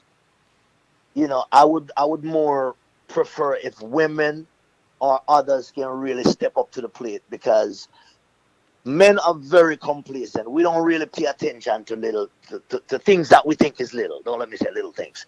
Things that we think is like, no big deal, I'm surviving. You know, so I think We need your voice, Ed. We need your voice. Oh yeah, I understand that, trust me. But guess what? Women can stop every aspect of this foolishness. Women can stop every aspect of this foolishness. If women stop and just say, I'm not going to cook tonight, see how good we behave. If women just stop and say, yo, the bedroom door lock up tonight, see how good we behave. Trust me. Women can get every one of these problems. No joke. No, I mean, it might sound like a joke, but it's not a joke. Women can get every one of these problems solved. If women just lock up and come to that union there and just say, I can't hear it, darling. I can't hear it. Here's what I'm going to ask you. Yes, I'm going to ask you and your male counterparts. I'm going to ask you all to allow us to run for office, support us, and elect us. I have no problem doing that. And we normally do. And therefore, if we can see more women being elected to offices here and locally in Jamaica, So roll out the red carpet because we're ready to walk down the red carpet. Mm-hmm. Support us. Support our younger I would women. I would Provide advise you opportunities you for stay off of that girls red in carpet. the community to get involved in government so that we can begin to make some policy changes. And donate to their campaigns. Yes, No, donate we big do, we time. do. Trust me, Big we do. time. But let me Um, interject so here to again, answer your ladies. question, Mhm. go ahead, Kevin. No, it's Ed. This is Ed. Let me interject here again. This is Ed. Let me interject here again. You have to remember when you said office, the office and the office off and the office off. What you're speaking to a the typical male here. You have to remember that when it comes to the office, when we hear the office, you have to remember that there's a guideline there. There's line that's invisible line that's drawn in the sun when it comes to the office. Once women get in that office, they have to go by the guidelines. They cannot go outside of that rule. We've seen it over and over again. We've seen it over and over again. You have to remember that. So the best thing to do is we all solve the problem in the grassroots first. No office is going to help us. No office is going to do nothing. Nobody believe in that office thing anymore.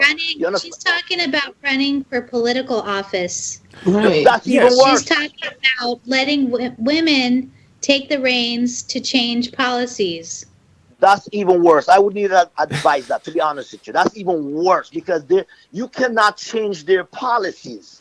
They will not So- allow you to change their policies. So it doesn't make no Okay, sense. I see where you're coming from. I see where And you're we coming know from, that Ed. don't make no sense. So basically, you're saying because we are so rooted and grounded in that male driven that rule that man put down for the benefit of man, that women can't go in and change it.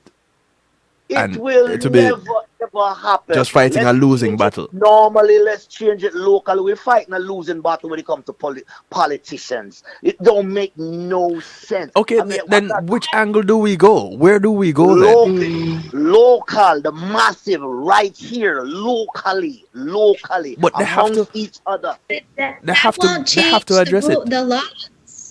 Right. They have to take it to legislature to effect that change for it to Do we become standard. realize here, ladies? Do we realize here that is a lady that is the second highest person in the world right now, the leader of the world, the second leader of the world is a lady?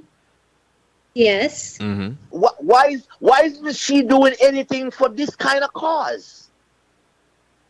And when you say the world, you're referring to the vice president of the United The States. leader of the world, the person who leads the world right now is America, right? American president lead the world. The next down is a lady, and the third down is another lady.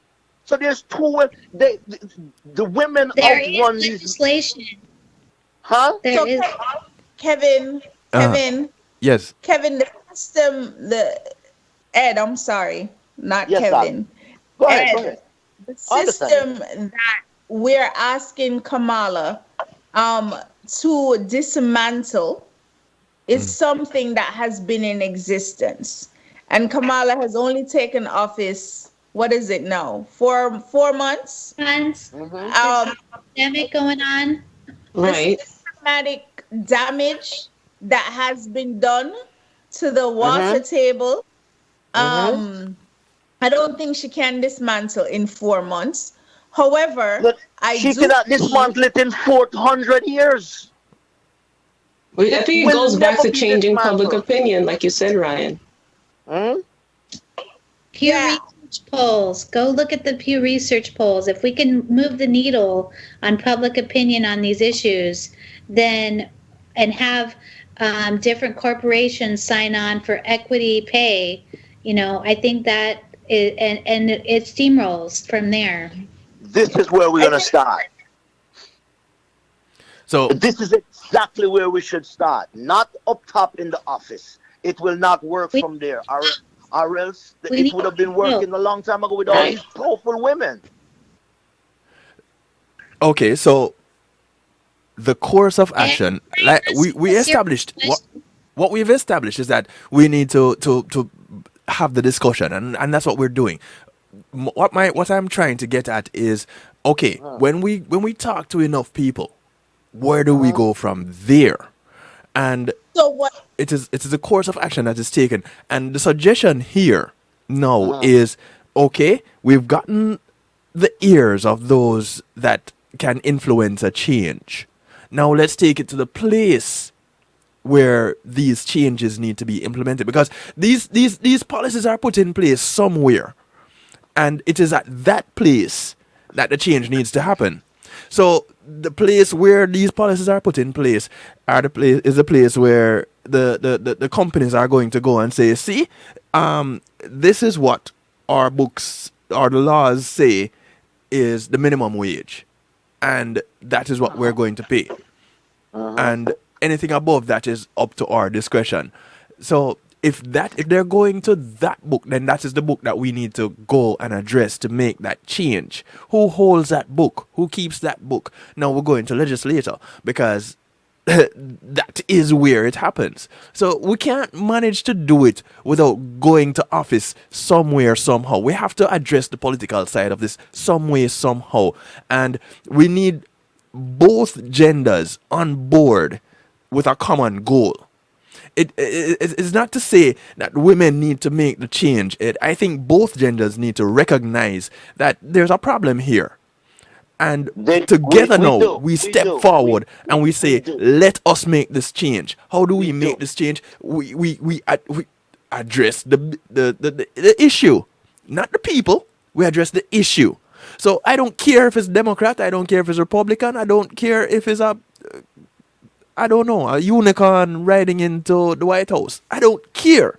They're both the Unicorn. same. It has to be the issue that needs to be addressed. And here's the issue. The issue is women are not being compensated for the work that they're putting in the same way men are.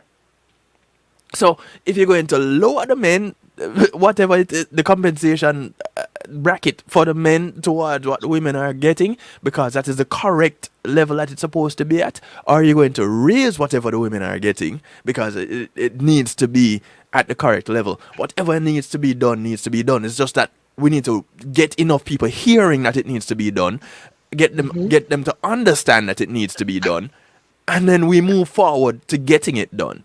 So we really can't negate the political side of it. We're going to have to address it.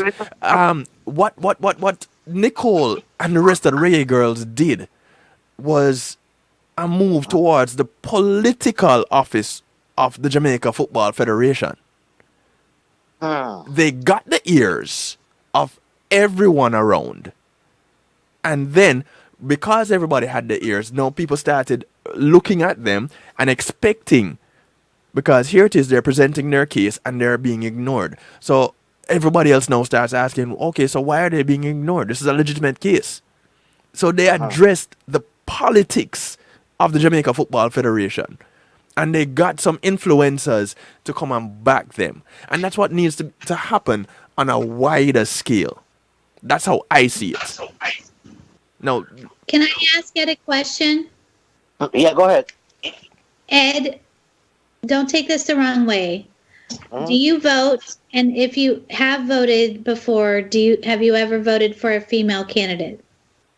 Oh yeah, I mean, as far as Jamaicans concerned, yeah, I don't vote in America, but I vote in Jamaica. Yeah, I vote for Miss Bobsy Grange and all of that, and I vote for the last lady president that was there. What's her name? Portia. But Ed, but even so, Ryan, I don't think it is really a matter of the gender of the individual. I think it is more the issue. So I don't care who it is that is pushing, that is standing there. I am concerned about the issue that they're presenting. Right, but as Dr. Gray pointed out earlier, if you elect more women, women have that unique perspective of what it's like to have to quit your job because you had a baby. What it's like to get paid less than a man. Yes. So that's what she's trying to point out. Am I wrong? No, you're not. you're absolutely The lived right. You're experience of absolutely right. women, you can't put a price on it. Right. You know, your question, Kevin, was what are some of those practical solutions? And so I think, advocacy for things like equal pay Yeah. legislation is definitely something, somewhere where we need to be. I think access to paid sick days and comprehensive paid family and medical leave programs are where we need to head. Mm-hmm. Yep. I think about now, share personally for me, for my first child, my maternity leave was for 6 months. Mm. And I was guaranteed to go back um, to a job or a similar job when I returned back to work. Okay. But I can tell you that taking 6 months as compared to with my second, I was out for the 12 weeks. There Right. was a lot of difference with my bonding time with my child and my ability to actually get prepped and get ready back to work. And so I had my cousin in England. We actually were on maternity leave the same time our children are born, 2 weeks apart, Yes. and she was off for a year.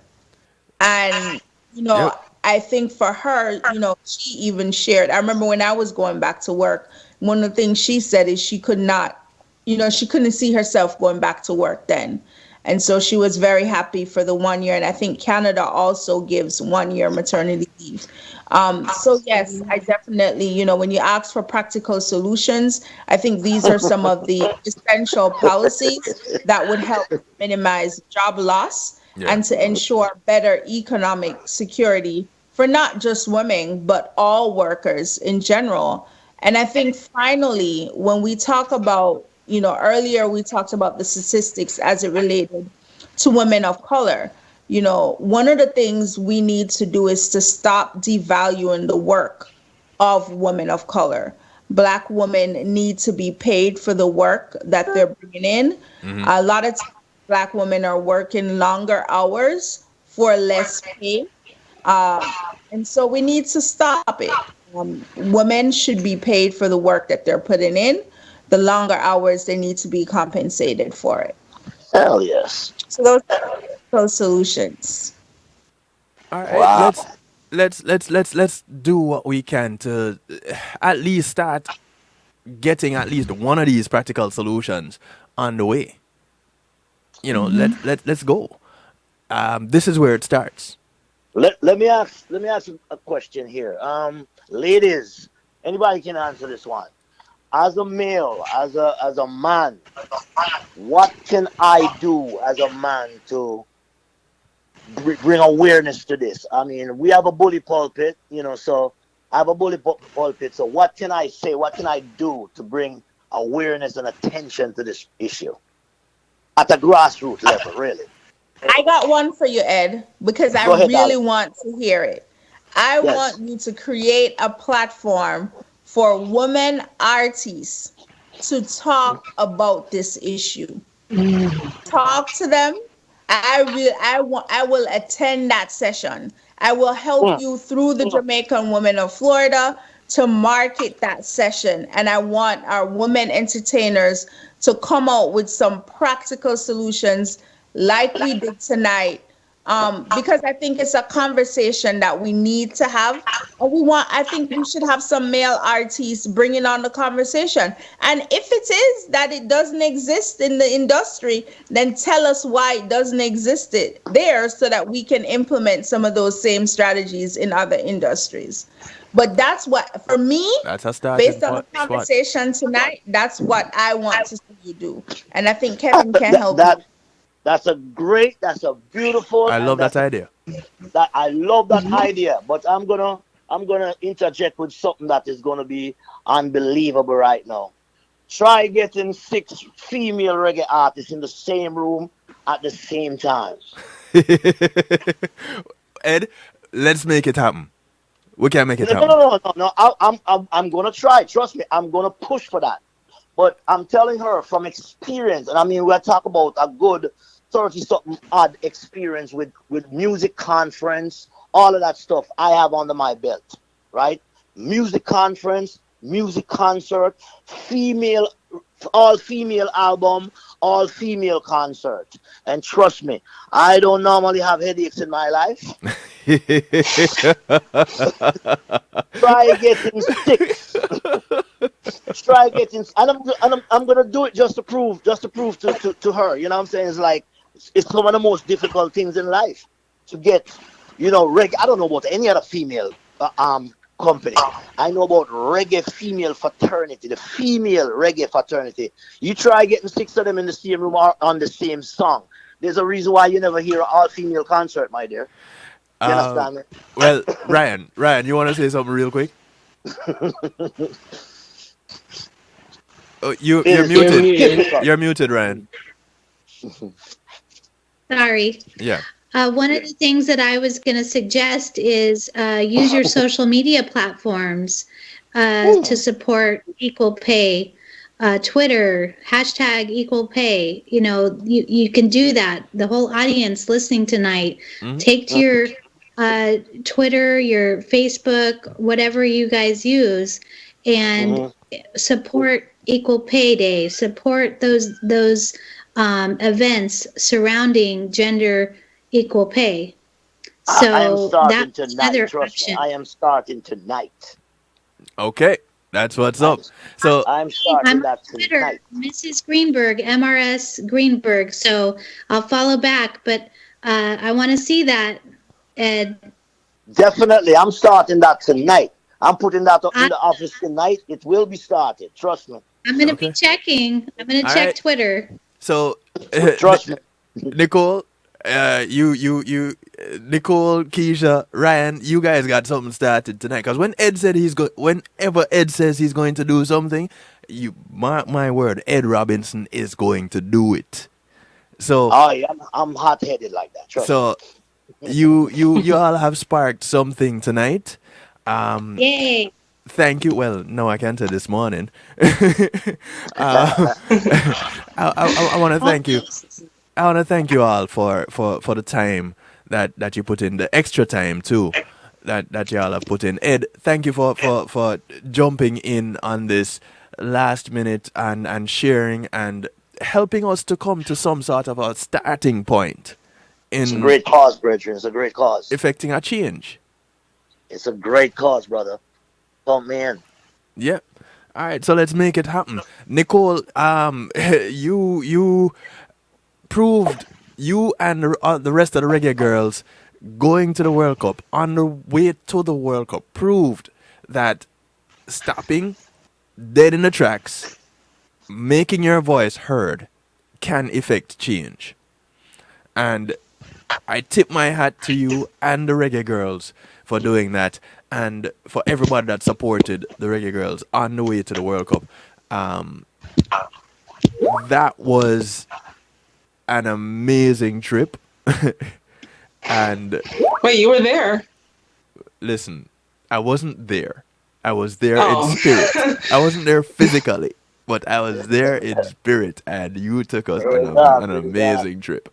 So thank you, thank you, thank you. Um, Nicole, you are starting or have started a soccer academy recently too, haven't you? Just real Yes, quick. it's in its infancy Right. at the moment. Kind of on pause because I just recently got hired at Princeton University as their assistant coach. So I'll Congratulations. be Congrats. Congrats. doing Congrats. that. Thanks. That's awesome. Thank you. So and that is a good place too to get this is college, moving into out of education, out of school, into the work world, to lay it down, get all of those that are getting involved to say, listen, we need to make a difference moving forward. So it's an assistant coach. Hey, it doesn't take much to bump the coach out the seat. No, I don't want his job. Not yet. Not yet. I'm still learning the ropes. I know my lane. I don't want the head coaches. Nope. We'll get there. Eventually, yes, but not yet. Only see, 1 month in. JWOF president, here's something else to Just celebrate don't take the a pay Jamaican cut, women all of right? Florida. Right. Don't take that pay cut. You hear what it said? Don't take that pay cut.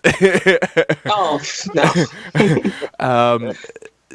um, Dr. Keisha Gray, listen, something else for the Jamaican women of Florida to celebrate. Nicole McClure, she has connections in Florida. Oh, So, you know, hey, if nothing else, she's now connected to you because you are family members to the night shift. So, I would definitely be reaching out to Nicole. So yeah, Nicole, definitely. Yeah, I was actually on my phone looking for you guys' Yes. Instagram and stuff. so I Definitely. will. I am Facebook. on Instagram as at Dr. Keisha Gray, and I'm also on Twitter as the same thing. it's DRGISHAGREY. And I will follow you back, and I will definitely be connecting with you. And Ryan, we should definitely connect here locally, because there's a lot of work that I do out in the community that I'm sure we could collaborate on some things. I would love it. That would be great. Kevin, get Awesome. all the information for I me. 'Cause think I'm I in the found studio it. right now, here. I got you, Ed. I'll pass on their Get all information. information for me because I need to reach out to these ladies also too. Yeah, I got it. Yeah, man. Yeah. Okay, yeah, maybe you can email all of us so we're on the same, Yes, you ma'am. know. Yes, Yep. ma'am. Definitely. You will be connected. All right. Ed Robinson, Nicole Big up. McClure, Ryann Greenberg, Keisha Gray, Dr. Keisha Gray. I thank you, all of you. I truly appreciate of you and the fact that you could take this time and address this issue. This is where we make a change. Real talk. Yes. Thank you. Keeping it Y'all, real. you all have a great Night, night. night. Well, morning, no, where we Yeah, live. morning. Nick is way past. Let me see. Nicole, I know it's past your bedtime. Ryan, I know it's Well past your past. bedtime.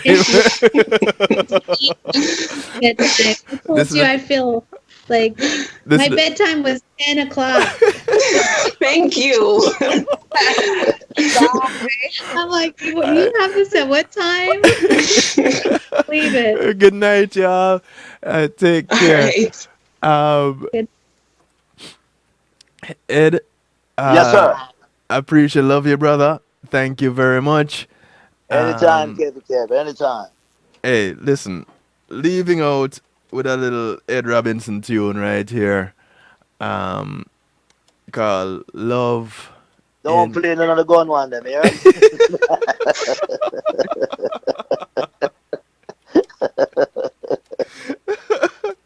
Ah, I can't deal with this guy. Yeah, A real appropriate tune. Not don't forget to remember, but love's in need of love today. Oh, yeah. Because it all starts there, and All start there. we grow from there. So I'm a bounce out with this. Ed, much love. We'll talk. Condolences to the family of California. I want to big up myself, San Diego, San, whatever the name saying. To California people them who just get caught up in the shootout there. Right. There was a Condolences shootout to every recently. family of a Yes. virgin own family get caught up in it, you know. So condolences to them, you know what I mean? Oh wow. Yes. Yeah, man. Yes. Good word. Yeah, Good man. word. Good word. All Yes, right. sir.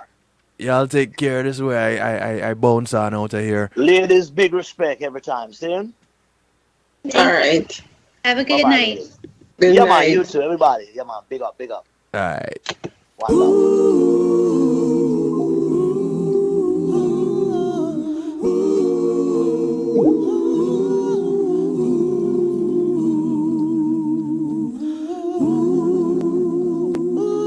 Good morning or evening, friends. Here's your friendly announcer. I have serious news to pass on to everybody. What I'm about to say could mean the world's disaster. Could change your joy and laughter to tears and pain. It's that love in need of love today. Oh, don't delay. Send yours in right away.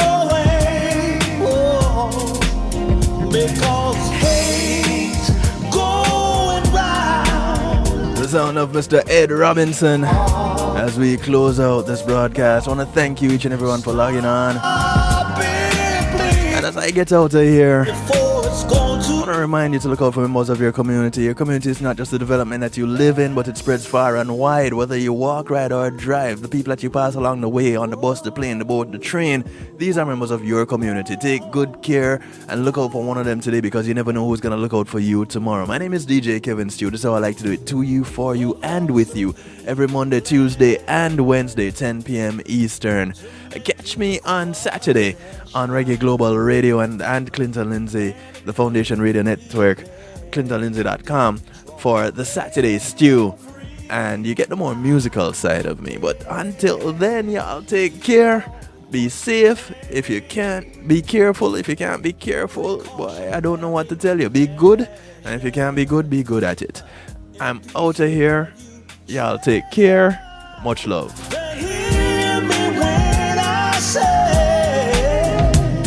That love's in need of love today. Don't delay, send yours in right away. Don't you know that hate's going round, and it's breaking hearts? Oh, we all gotta stop it. Stop it, please, before it's gone too far. Greetings and salutations, one and all. You're invited to tune in to the Night Shift with DJ Kevin Stew. It airs on Mondays with Community and Finance, Tuesdays with Healthy Love, and Wednesdays with Real Talk from 10 p.m. to midnight Eastern Time. Come spend some time interacting in the stew pot where we keep things bubbling and wind down in musical therapy. The Night Shift with DJ Kevin Stew is on kevinstew.com, where you're encouraged to have acceptance through enlightenment.